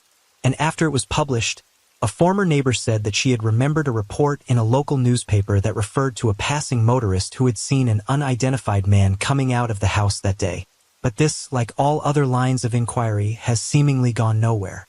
Sean later said that since his arrest, he had seen his daughters for a total of 2 hours, whilst he was in prison in 1998 and had not seen them since, but said he hopes to reunite with them one day. He sought damages following his conviction being quashed for both wrongful arrest and imprisonment. This was denied, and a spokesperson for the Ministry of Justice said the right test to adopt in deciding whether someone is entitled to compensation is whether they have been shown to be innocent. The widow of Billy Joe's father said she was pleased it had been refused. "Myself and the family think he had a cheek to put in for that money. I was pleased he didn't get it because I don't think he should be a free man. As far as I'm concerned, he should still be inside, but he has just denied it all the time." She added that Billy Joe's father would be delighted that he was turned down because he felt in his heart that he didn't have any doubt about who did it. Following his acquittal, one person whose testimony had not been heard came forward and gave an interview. Lois Jenkins. Lois said that Sean was a physically abusive liar. "I can recall with clarity the look in his eyes as he told the children, 'Billy's dead.' It had no trace of emotion. I woke up in the middle of the night as he turned over in bed and it dawned on me, it could have been him. I lay there terrified thinking it must be him, and if it wasn't him, at least it could have been him." She added that in the days that followed, it was as if Sean wasn't there. "He offered no comfort. I felt let down and also faintly embarrassed. I wondered if our friends had noticed his detachment." Lois said that she had left the UK as a result of her foster daughter's murder, and her faith in the justice system had been tested. She said that her self-confidence had been destroyed and that she felt guilty. When speaking about Billy Joe, she said, "I grew to love her and regard her as my own daughter." She had a good rapport with Sean, and I truly believe that she was happy with her new family. As the 20th anniversary of her death was approaching, her biological mother Deborah said it would be great if they could open the investigation again and get some fresh eyes on it. "The police have nothing to lose and everything to gain. I can't describe it to you. Unless you have lost a child, it's a nightmare. I want to get justice for her." But sadly, Deborah would not see justice for Billy Joe, as she would pass away in 2018. When looking at other lines of inquiry, her family called for the police to reopen the case and look at the possibility of her murderer being a man called Anthony M. Yella, dubbed the M25 rapist. Anthony M. Yella was given 7 life sentences for a series of brutal sexual assaults in the M25 area. At the time of the murder, he was living in the same area as Billy Joe. Her aunt said that he fit the description of the man who was allegedly stalking her in the months leading up to her death. She said the investigation needs to be reopened for Billy Joe's sake. The police must find out what Yella was doing on the day she was murdered. Somebody murdered Billy Joe, and we've got to find out who it was. The police need to investigate all avenues. Yella could have done it, and the fact is we don't know and need to know. Was he in Hastings that day? He was also reportedly obsessed with girls that were her age and would use improvised weapons in his attacks. Anthony Yella died in prison on the 8th of March 2018. There are no reports of him being named as a suspect in her death, nor of him ever being investigated for it. The murder of Billy Joe Jenkins is one of the most notorious unsolved crimes in Britain. Her case has been the subject of much rumor, speculation, and gossip. It's been covered in books, documentaries, and on television shows, but we are still no closer to getting justice for her. Without a doubt, it is an incredibly complex investigation, both scientifically and otherwise, and there are still so many unanswered questions. For those left behind, the pain is still raw all of these years later. For Billy Joe's best friend Holly, losing Billy Joe still haunts her. I was in total shock. I was in counseling for ages. It was such a dreadful thing to happen. She was my best friend. We did everything together. We were inseparable. I wish I could have seen Billy Joe get married and have kids. She's missed out on all that. So sad. A memorial for Billy Joe Jenkins was unveiled in Alexandra Park, a wooden bench designed to be a spot for teenagers to spend time together. It was removed in 2024 due to the wood starting to rot, so hopefully it will soon be back in the park. Detective Inspector Kevin Moore said, "We owe it to Billy Joe to keep the case in the public's mind and not give up. Her case will be reviewed every 2 years in the hopes of uncovering something new. She was someone who had everything to live for. She was bright, she was funny, she was articulate, and she was someone who without a doubt would have taken on everything that life had to offer her. But due to the violence inflicted upon her on that sunny Saturday afternoon, she will be forever 13. If you have any information relating to the murder of Billy Joe Jenkins, please contact Sussex Police on 101 and quote Operation Cathedral."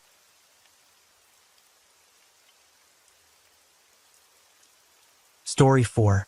On a cold February morning in 2021, staff at Sharon Public School in Kenton, Massachusetts, noticed something unusual. Their colleague, 23-year-old Sandra Birchmore, had been out of touch for several days. Given the recent snowstorm, a delay might have seemed normal at first, but by the 4th day, it was clear something was wrong. Concerned colleagues contacted emergency services, unaware that they were about to set in motion one of the most puzzling and shocking investigations, where an innocent life became entangled in secrets, manipulation, and hidden truths. Sandra Birchmore was born on May 13, 1997, in the small town of Stone, Massachusetts. Her early years were far from easy. Her mother, Denise, battled serious health issues throughout her life, which not only affected her physical well-being, but also placed a significant strain on the family's finances. Sandra's father was completely absent. He played no role in her support. The responsibility of raising Sandra fell on Denise, her longtime partner, and her maternal grandmother, Grace. Despite their struggles, the family did their best to create some sense of stability for Sandra.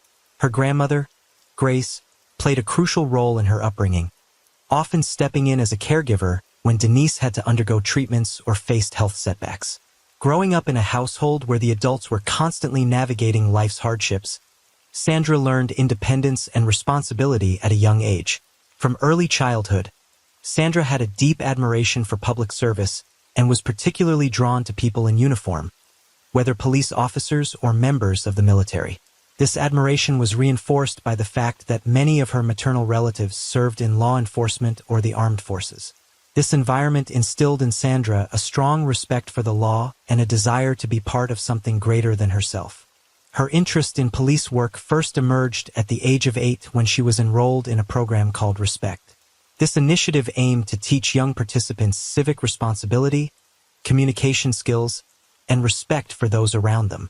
It was there that she first began interacting with police officers, further solidifying her aspirations. By the time she turned 12, Sandra joined the Police Explorers program, established in the 1970s. This initiative provided hands-on experience for young people interested in careers in law enforcement. Under the guidance of experienced officers, participants learned the fundamentals of police work, safety protocols, and emergency response strategies. Sandra remained involved in the program from 2010 to 2016, showing an impressive level of dedication. Those close to her recalled how seriously she took her training and how much time she devoted to perfecting her skills. This was more than just a passing interest. Sandra saw the program as a stepping stone toward her ultimate goal. However, her journey was far from easy. In 2016, at the age of 19, Sandra experienced a devastating loss. Her mother, Denise, passed away. This was a tremendous blow for her. After Denise's passing, Sandra's aunt, her mother's sister, stepped in to provide support and guidance. This heartbreaking event coincided with the conclusion of her time in the Police Explorers program, leaving a profound impact on her life. Her dreams of a career in law enforcement gradually took a back seat as she faced new personal challenges. After finishing high school, Sandra searched for her path. She enrolled in college prep courses, planning to pursue a nursing degree. Despite shifting her focus, her childhood admiration for police culture remained strong, and she stayed in touch with many individuals from the Police Explorers program over the years. Life's challenges and early losses didn't break Sandra, but they made her vulnerable to manipulation. The influences around her and the constant struggle to overcome hardships shaped her character and ambitions. Yet they also left her seeking validation and support from those she viewed as authority figures. This longing for guidance would ultimately play a crucial role in her tragic fate. In 2020, after finishing high school, Sandra Birchmore moved to Kenton, a town in Norfolk County, Massachusetts. With a population of around 25,000, Kenton was known for its safe and family-friendly environment, making it an attractive place to settle. For Sandra, this move marked a fresh start. She secured a job as a teacher's assistant at Sharon Public School. Her role involved working with students who had special needs, providing support while also earning a steady income. Though this position wasn't her ultimate goal, she saw it as a stepping stone toward a better future. Her ambitions were closely tied to her experience caring for her mother, which had instilled in her a deep desire to help others. To pursue this passion, she enrolled in preparatory courses for college, balancing her studies with her job in hopes of advancing her career. Her colleagues described Sandra as outgoing and friendly, but at times, her behavior seemed somewhat immature. She tended to share personal details, even with people she barely knew, which made some coworkers uncomfortable. Still, she had a genuine love for her students and put effort into her responsibilities, despite having limited experience. Her combination of warmth and emotional openness drew people toward her, but it also sometimes led to misunderstandings. Sandra viewed her time at Sharon Public School as a temporary phase on her way to fulfilling her dreams. She was full of plans, preparing for significant changes in her life. However, her trusting nature and eagerness to connect with those around her made her vulnerable, something that would later play a devastating role in her story. Sandra Birchmore first met Matthew Farwell in 2010, when she was 13 years old. At the time, she was part of the Police Explorers program, where Matthew, then 27, served as one of the instructors. He quickly became an influential figure in her life. Their communication began within the structure of the program, but gradually extended beyond it. By the time Sandra turned 15, she started receiving personal messages from Matthew. These conversations marked the beginning of a relationship shaped by manipulation and psychological pressure. As someone older and more experienced, Matthew skillfully leveraged his position to establish control over her. Over time, their relationship evolved, but became increasingly unhealthy. Matthew grew excessively possessive, showing an unusual interest in her personal life and restricting her independence. He insisted on knowing her whereabouts at all times and pressured her to provide constant updates about who she was with. Eventually, he began using technology to monitor her movements, further deepening her dependence on him. As his jealousy and need for control escalated, they were accompanied by bursts of aggressive behavior. His tone often turned threatening, and any attempt Sandra made to her independence was met with resistance. Matthew exerted pressure on her, expecting absolute compliance with his demands, and he viewed any disagreement as an act of betrayal. Despite the growing tension, Sandra continued to see Matthew as someone she could trust. She genuinely believed their relationship could improve and often found ways to justify his behavior. However, his influence over her only intensified, gradually undermining her confidence and limiting her freedom. What had started as a friendship eventually became a toxic and inescapable dynamic. The beginning of 2021 marked an important period for Sandra Birchmore. She was preparing for motherhood. Despite the difficulties she faced, she approached the future with enthusiasm. Her apartment began filling up with baby essentials she had ordered online, including newborn clothing, infant care items, and decorations for a baby shower she was planning.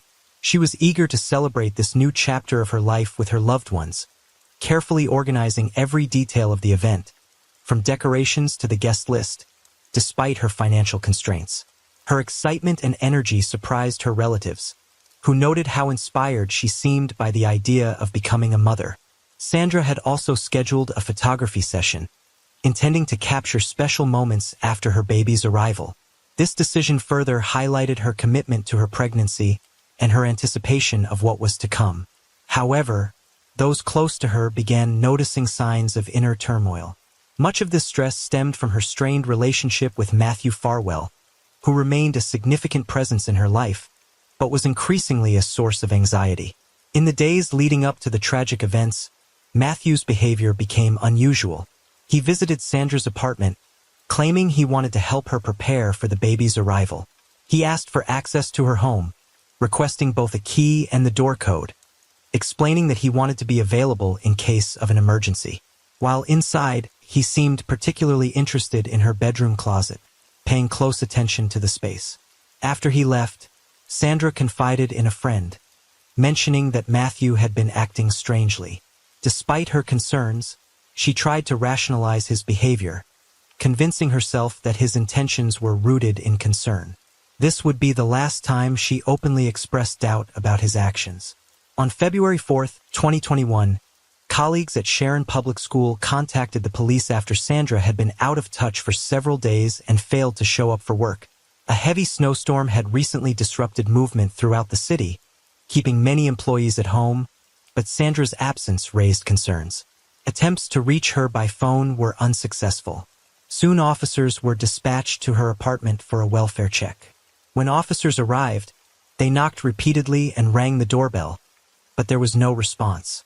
A distinct odor coming from inside the apartment quickly raised red flags, as officers recognized it as a sign of decomposition.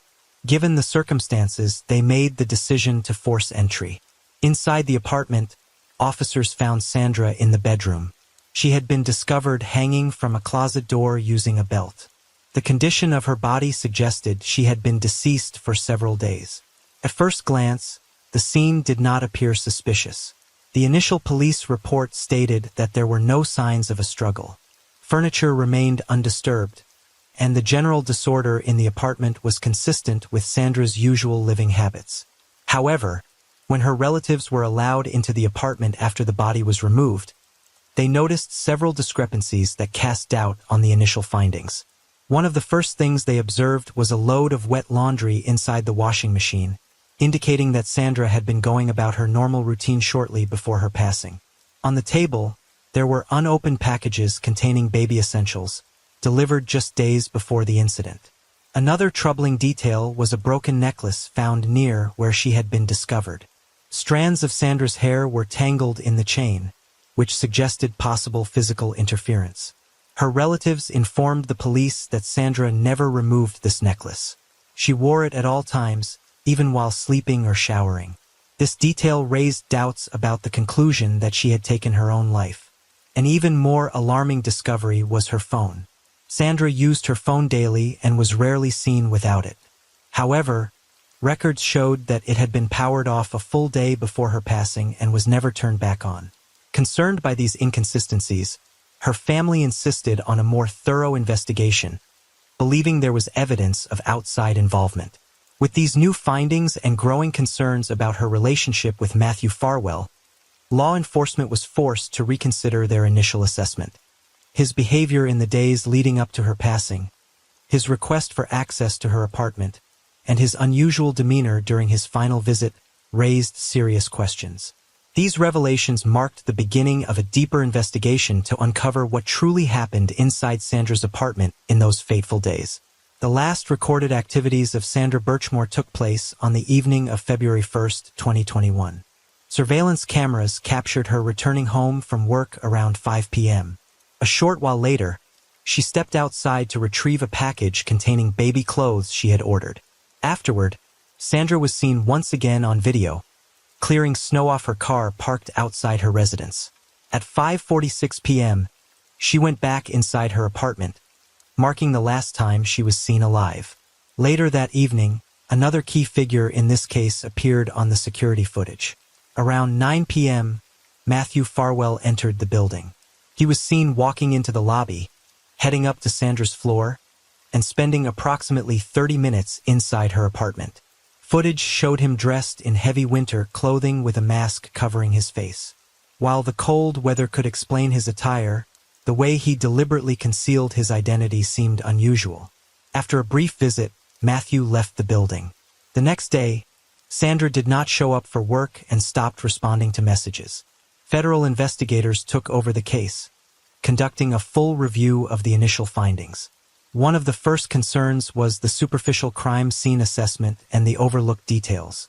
Agents soon discovered that Sandra had been actively preparing for motherhood, ordering baby supplies, planning a baby shower, and even booking professional photo shoots. These details contradicted the idea that she had intentionally harmed herself. Further suspicion arose from the nature of the marks found on her body, which did not align with a typical case of self-inflicted harm. While analyzing Matthew's phone records, investigators recovered deleted messages that revealed a long history of manipulation. It was also confirmed that Sandra was pregnant with Matthew's child, a key factor in the unfolding tragedy. At the time of her passing, Sandra was in her 3rd month of pregnancy, and this revelation significantly impacted her relationship with Matthew. He not only denied being the father, but also exhibited aggressive behavior, pressuring her both psychologically and physically. After Sandra informed him about the pregnancy, his attitude shifted. First, he attempted to distance himself, but later, realizing the possible consequences, he reinitiated contact. His sudden interest in reconnecting with Sandra raised further suspicion following her death.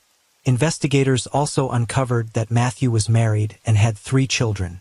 Sandra was aware of his family situation, and in the fall of 2020, she learned that his wife was expecting their 3rd child. This discovery deeply affected her, and she confided in a close friend about the emotional distress it caused. In one of her messages, Sandra mentioned that she intended to tell Matthew's wife about their relationship. However, she ultimately never went through with it. When Sandra discovered her own pregnancy, she informed Matthew, but his reaction was hostile. He not only questioned whether he was the father, but also made it clear that he had no intention of acknowledging the baby. This led to growing conflicts between them. His behavior became increasingly erratic, and Sandra confided in those close to her about the pressure and threats she was experiencing. This dynamic played a crucial role in her fate and became a major focus of the investigation into her passing. Further examination of their messages revealed that Matthew had repeatedly monitored Sandra, expressed jealousy, and made threatening remarks. Even more concerning was the discovery that he may have used his professional position to exert influence over her. The investigation uncovered a much deeper issue. Sandra was not the only victim. A review of the Police Explorers Program archives, where Matthew Farwell had served as a mentor, revealed numerous cases of inappropriate relationships between instructors and participants. Sandra had joined the program at age 13, and her personal involvement with Matthew began when she was just 15. This was not only an ethical violation, but also a serious offense given the significant age difference. A broader investigation into the Police Explorers Program exposed systemic failures that enabled misconduct. Since its inception in the 1970s, There had been little oversight regarding the actions of mentors, creating an environment where some instructors exploited their authority. In addition to Matthew, other officers involved in the program were also suspected of inappropriate behavior. Among them were Matthew's brother William and their superior Robert Devine. The investigation ultimately uncovered over 200 cases of misconduct, many of which had remained hidden for decades. FBI agents also discovered that a police officer had received an anonymous tip about potential misconduct in January 2021, but failed to file an official report. Instead, he privately warned Matthew, prompting a sudden shift in his behavior. From that point on, Matthew began deleting messages and attempting to rebuild Sandra's trust, moves that investigators believed were meant to prevent exposure. What exactly transpired inside Sandra's apartment remains unknown, but forensic evidence allowed investigators to reconstruct a likely sequence of events. The conversation may have escalated into a confrontation when Sandra once again brought up her pregnancy. She could have been pressing Matthew for acknowledgement or support, which posed a significant risk to him if exposed. The broken necklace found near her body suggested that a struggle had taken place. Investigators theorized that at some point, Matthew used force to overpower Sandra. Her phone was turned off shortly after he entered the apartment, leading to the possibility that he had deliberately disabled it to prevent her from reaching out for help. Sandra's case not only led to Matthew Farwell's arrest in 2024, but also shed light on widespread issues within regional law enforcement. The Police Explorers program was permanently shut down, but the consequences of its failures continued to impact many lives. This case served as a wake-up call, prompting authorities to reevaluate policies regarding adult mentors interacting with young participants in similar programs. The charges against Matthew Farwell marked the culmination of a long and complex investigation following Sandra Birchmore's death. In August 2024, he was officially arrested and charged in connection with the crime. Prosecutors presented compelling evidence linking him to the events of that night. Key evidence included recovered text messages from his phone, revealing years of manipulation and coercion towards Sandra, as well as surveillance footage confirming his presence at her apartment on the night of the tragedy. Additionally, forensic experts testified that the injuries on Sandra's body did not align with a self-inflicted act, but instead pointed to external force. The charges against Matthew Farwell extended beyond the primary crime. They also included multiple counts of inappropriate conduct involving Sandra during the years when she was underage. Case records indicated that Matthew had used his position as an instructor in the Police Explorers program to exert control over Sandra from a young age. These details, along with other critical evidence, directly undermined his claims of innocence, which he continued to assert even after his arrest. Despite the overwhelming evidence and widespread public outrage, bringing additional suspects to justice proved to be a major challenge. Alongside Matthew, the investigation also implicated his brother William, their superior Robert Devine, and other officers whose actions had come to light during the inquiry. However, while misconduct was established in several cases, formal charges were not filed against most of those involved. This was largely due to a lack of direct evidence or an apparent reluctance within law enforcement agencies to subject their internal system to deeper scrutiny.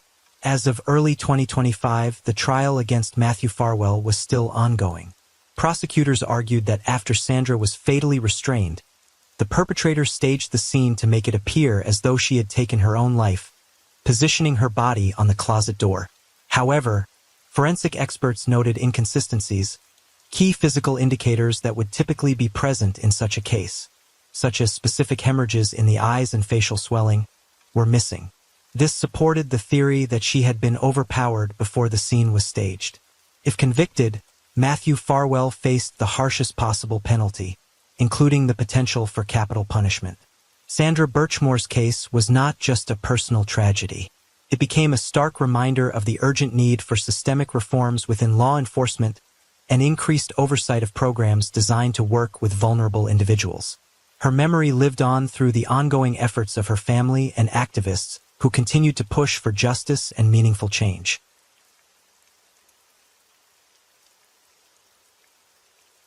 Story 6.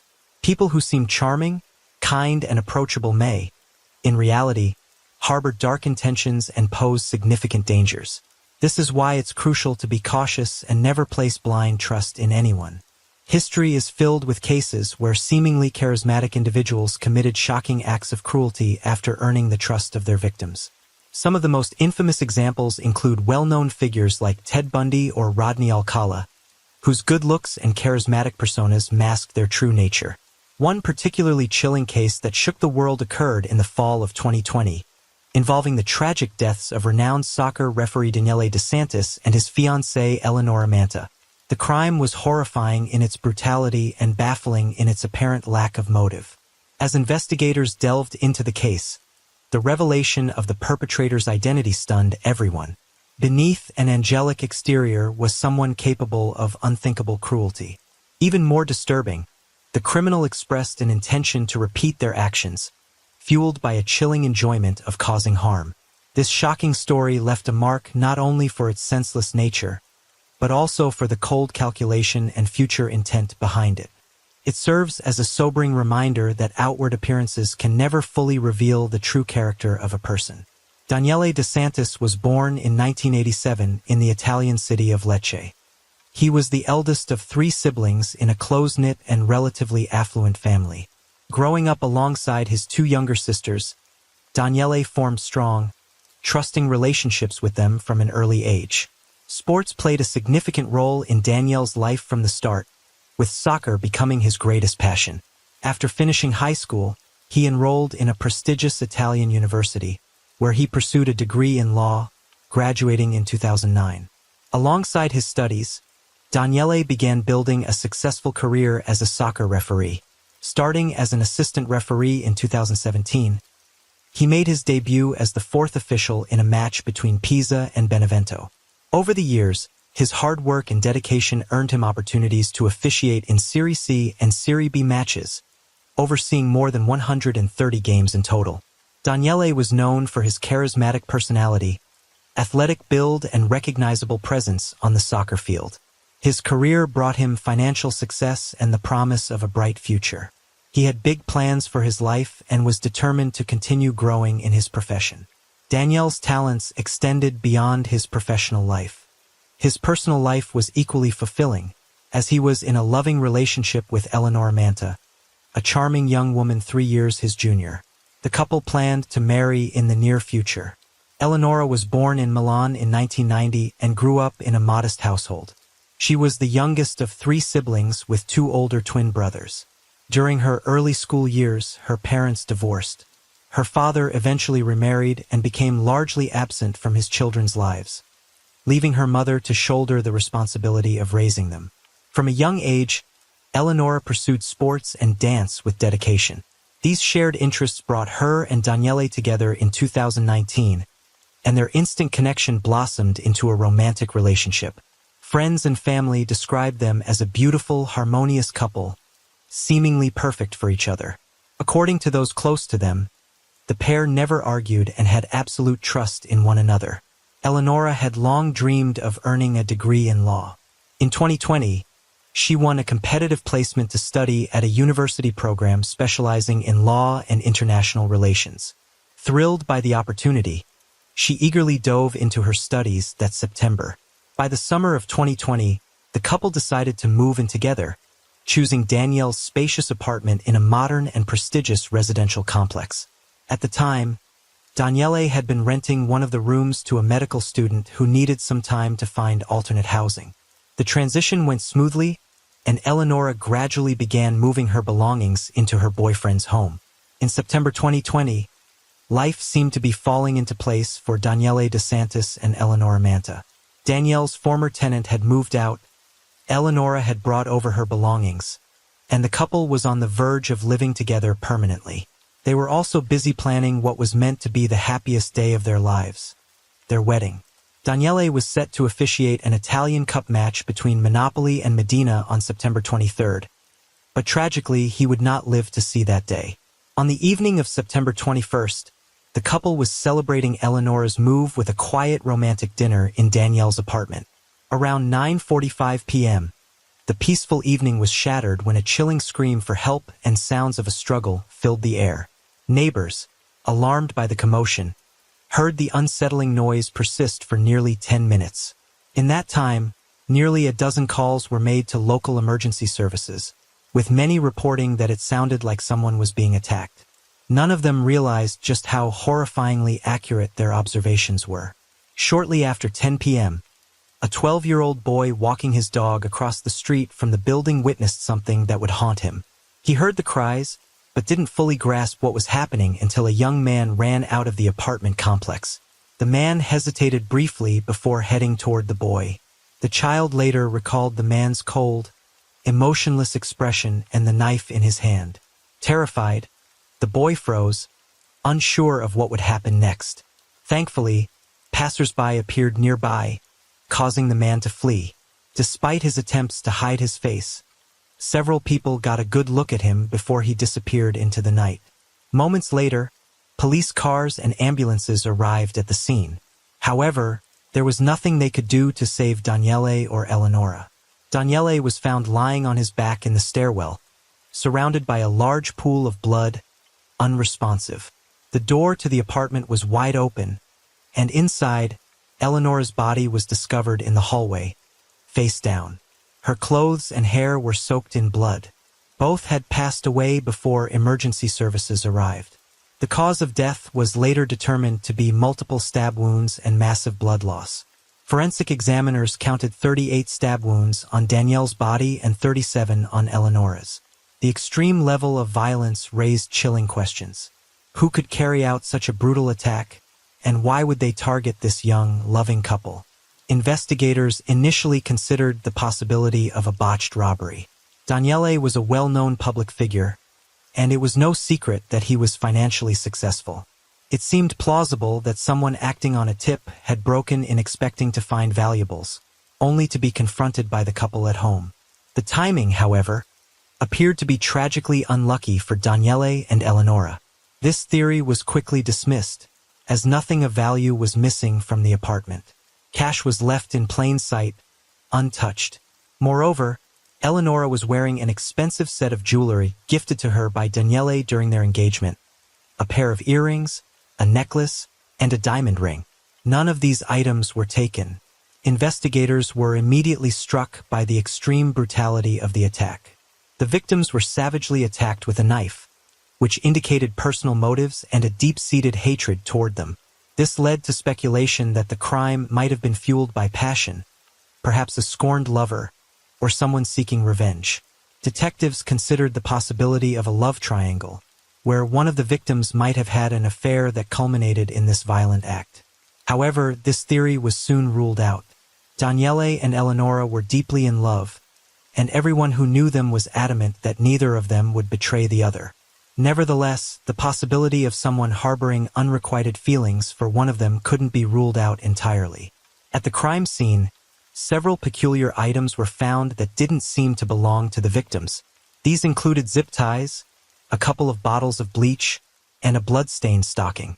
These objects were scattered across the room, suggesting they were brought by the perpetrator. Later forensic analysis revealed that the stocking contained traces of Danielle's blood and the DNA of an unknown man. It appeared that the attacker had used the stocking as a mask to hide his face, but during the struggle, Daniele likely pulled it off. The stocking also bore a disturbing detail, a sad face drawn in black marker. Eyewitnesses provided enough information to create a composite sketch of the perpetrator. The clearest account came from the boy walking his dog, who had come face to face with the assailant.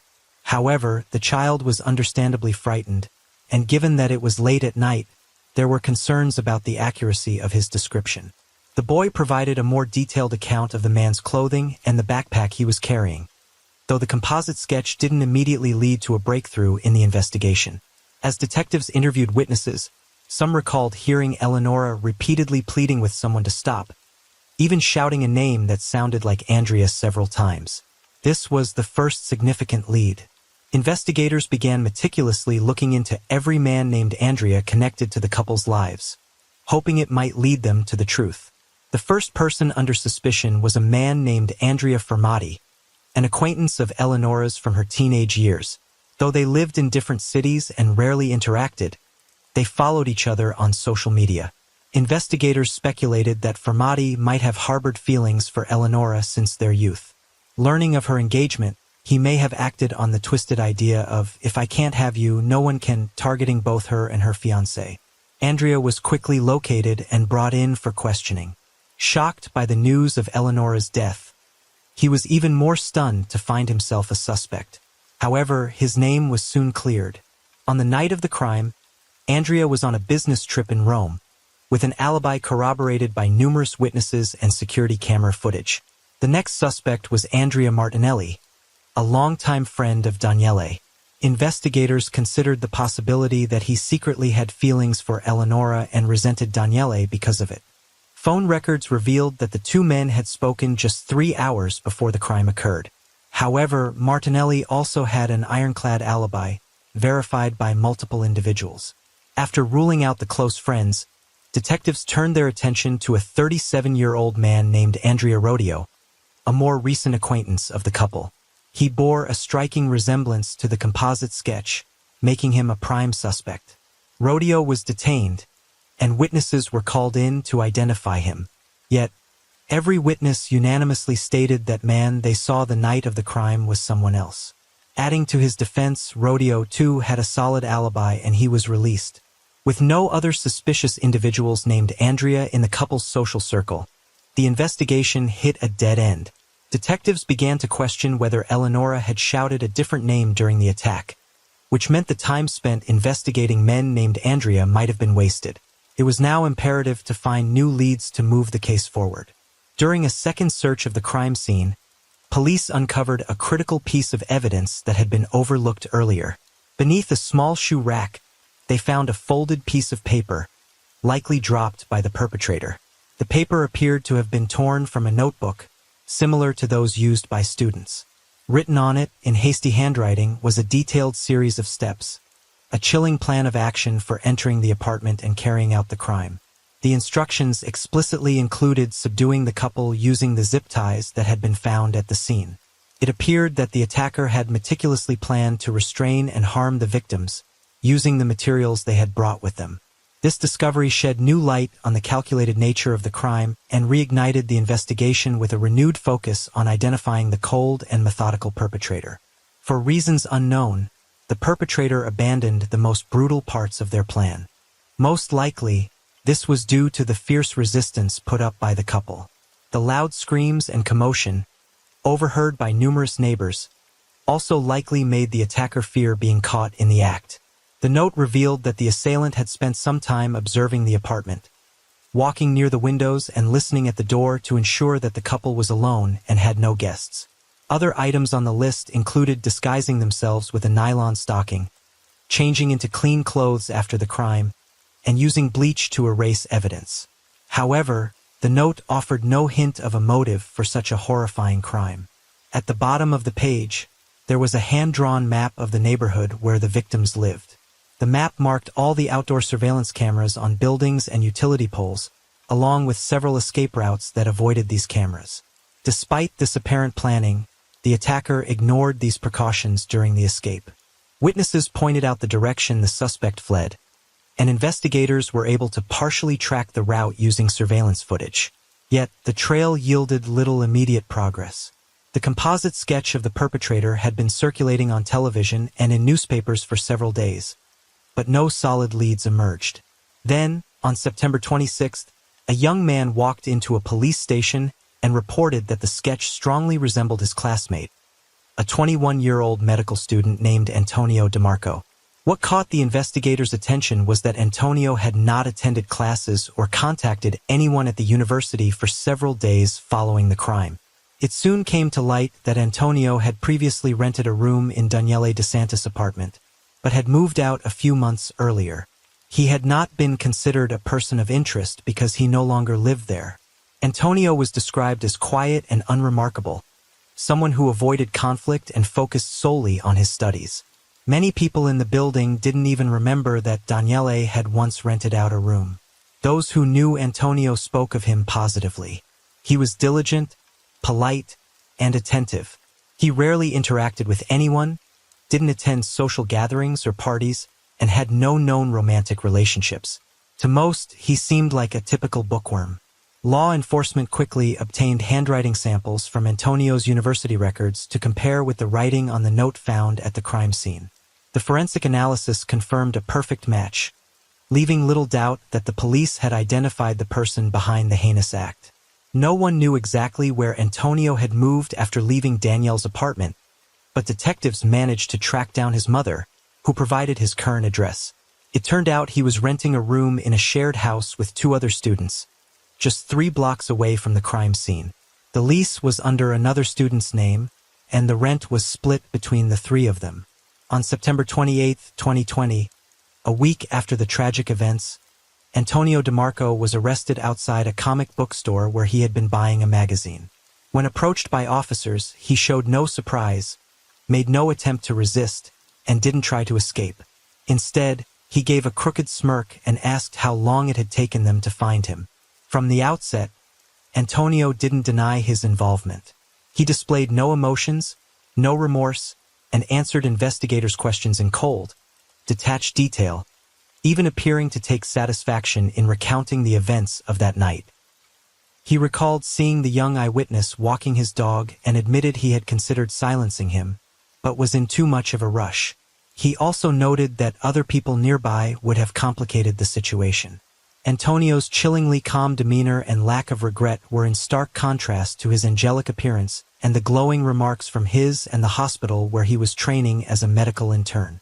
Despite being considered shy, Antonio was described as a promising and dedicated young doctor. Detectives decided to dig deeper into Antonio's past and turn to his mother for answers. She had raised him alone, and Antonio was her only child, deeply cherished and adored. She was devastated by the accusations against him.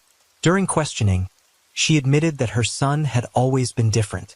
As a child, he struggled to connect with others, avoided forming friendships, and preferred solitude. In his teenage years, Antonio became increasingly withdrawn. He would spend hours in his room drawing or working on projects and reacted aggressively if interrupted. Concerned, his mother took him to a specialist. Antonio was eventually diagnosed with multiple mental health disorders and socialization issues. Despite these challenges, he excelled academically, particularly in subjects like math and science, which helped him secure a spot at medical school. Antonio experienced panic attacks and gradually retreated into a fictional world of comic books, further distancing himself from reality. A psychiatrist prescribed medication to help manage his condition, but according to his mother, Antonio didn't adhere to the prescribed dosage. He would often skip his medication for weeks and then take a dangerously high dose all at once. Antonio's psychiatrist had recommended he keep a personal journal as an outlet for his thoughts, emotions, and feelings, given his difficulty expressing them. Antonio's mother later turned this journal over to investigators. At first, the entries seemed relatively innocuous. Antonio wrote about his longing to live a normal life, making friends, dating, and fitting in. However, he struggled to connect with others and felt unsure of how to navigate social interactions. During his time at the university, Antonio lived with his mother until he came across an advertisement for a room for rent at a reasonable price. The home where Daniele lived was conveniently close to the university, so Antonio quickly responded to the listing. He proved to be a quiet and responsible tenant, paying his rent on time and causing no trouble. Based on his journal entries, Antonio seemed to view Daniele as a potential friend during that period. However, the dynamic shifted with Eleonora's arrival. The couple spent increasing amounts of time together, with Eleonora often staying overnight. When they decided to live together permanently, Daniele politely asked Antonio to move out. Antonio took the request as a deep personal insult, but he didn't show it outwardly. Instead, he claimed he had already been planning to find a new place closer to the hospital where he was interning. Daniele allowed him ample time to move out, but the longer Antonio stayed, the more his resentment toward the couple grew. Antonio's journal began to take a darker turn. He started writing in disturbing detail about different ways he could harm the couple, even describing acts of torment. In court, he later claimed these writings were simply a way to vent his anger and prevent himself from acting on it. However, His fantasies only intensified, evolving into a carefully thought-out plan. After Antonio moved out, his journal entries became increasingly methodical. He outlined step-by-step instructions for what he intended to do to Daniele and Eleonora. To carry out his plan, Antonio had secretly made an extra copy of the apartment key before moving out, which he never returned. His writings revealed an intense hatred for the couple, with a desire to see them suffer a prolonged and painful demise, though there appeared to be no specific reason for his animosity. Antonio prepared meticulously and left little evidence behind. Investigators noted the absence of the perpetrator's fingerprints at the scene. According to Antonio's journal, he had taken extra precautions. He coated his fingers with glue and wore gloves over them for added security. On the night of the attack, Antonio dressed in plain, unremarkable clothing and used a nylon stocking as a makeshift mask. He carried a backpack containing a change of clothes, bleach for cleaning up evidence, and zip ties intended to restrain his victims for torture. The level of planning and premeditation displayed by Antonio painted a chilling picture of someone who had been consumed by his own dark thoughts, transforming his fantasies into a horrifying reality. The student meticulously planned several escape routes to avoid being caught on surveillance cameras. Upon arriving at the apartment building, he spent some time sitting outside under the windows, listening carefully to make sure no one else was inside with the couple. Once he was certain they were alone, he entered the building, climbed to the second floor, and paused outside their door for a few more minutes, listening for any sounds. Satisfied, he used the spare key he had kept after moving out and quietly opened the door. Antonio caught Daniele and Eleonora off guard as they were having dinner. Daniele, surprised by the intrusion, asked who he was, what he wanted, and how he had gotten inside. Antonio didn't respond. When Daniele stood up abruptly to confront him and force him out, Antonio stabbed him multiple times in the chest and abdomen. Eleonora began screaming and, in an attempt to protect her fiancé, charged at Antonio. He retaliated by stabbing her in the shoulder. Despite his injuries, Daniele managed to get to his feet and pull the nylon stocking mask off Antonio's face, recognizing him. It is believed that Eleonora then started shouting Antonio's name, pleading for him to stop, though witnesses later misheard her cries. The struggle escalated. Antonio, determined to silence Eleonora, threw her to the floor and continued to attack her. Meanwhile, Daniele, bleeding heavily, managed to stagger to the front door, open it, and step into the hallway, trying to call for help. Antonio followed him and delivered a series of fatal blows, leaving Daniele with no chance of survival. Afterward, Antonio returned to Eleonora, who had crawled into the hallway. He stabbed her repeatedly in the back, neck, and head until she stopped moving. Antonio then took out the bleach he had brought in his backpack, but realizing he didn't have enough time to clean the scene, abandoned the effort. He knew the neighbors had likely heard the commotion and already called the police. In a rush, he changed into clean clothes, left the zip ties behind, and fled the scene. The paper containing his plan must have fallen out of his backpack in the hallway during the chaos. DNA samples collected from Antonio matched those found on the nylon stocking he had used as a mask, providing crucial evidence against him. However, Antonio didn't even attempt to deny his guilt. He openly described his actions in detail and expressed regret, only that the noise and panic had prevented him from carrying out the torture he had planned. Antonio's defense attorney immediately argued that he was mentally unfit to stand trial and requested a psychiatric evaluation. However, the evaluation concluded that Antonio was fully aware of his actions at the time of the crime. The investigation also revealed that the crime had been premeditated and Antonio showed no remorse for what he had done. When Antonio was asked why he had developed such hatred toward Daniele and Eleonora that he wanted them dead, he responded calmly, "They were too happy and it made me furious." He also admitted that he had intended to torment his victims, but things hadn't gone according to his plan. During the trial, the prosecution brought up the peculiar drawing of a sad face found on the nylon stocking Antonio had used as a mask. They questioned him about its origin and significance. Antonio explained that he had intended to leave the same symbol on the apartment wall, drawing it in the victim's blood as a kind of signature.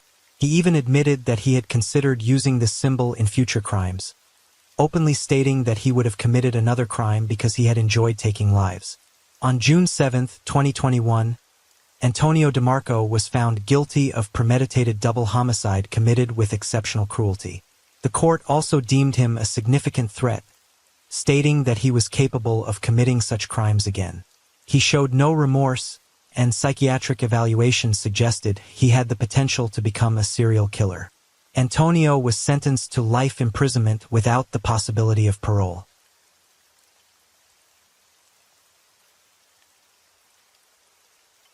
And the night deepens. Thank you for being here with me at Radio Night Crime. True crime stories remind us of life's mysteries and the need to stay aware, even in the stillness of the night. If you enjoyed tonight's story, don't forget to like, share, and subscribe.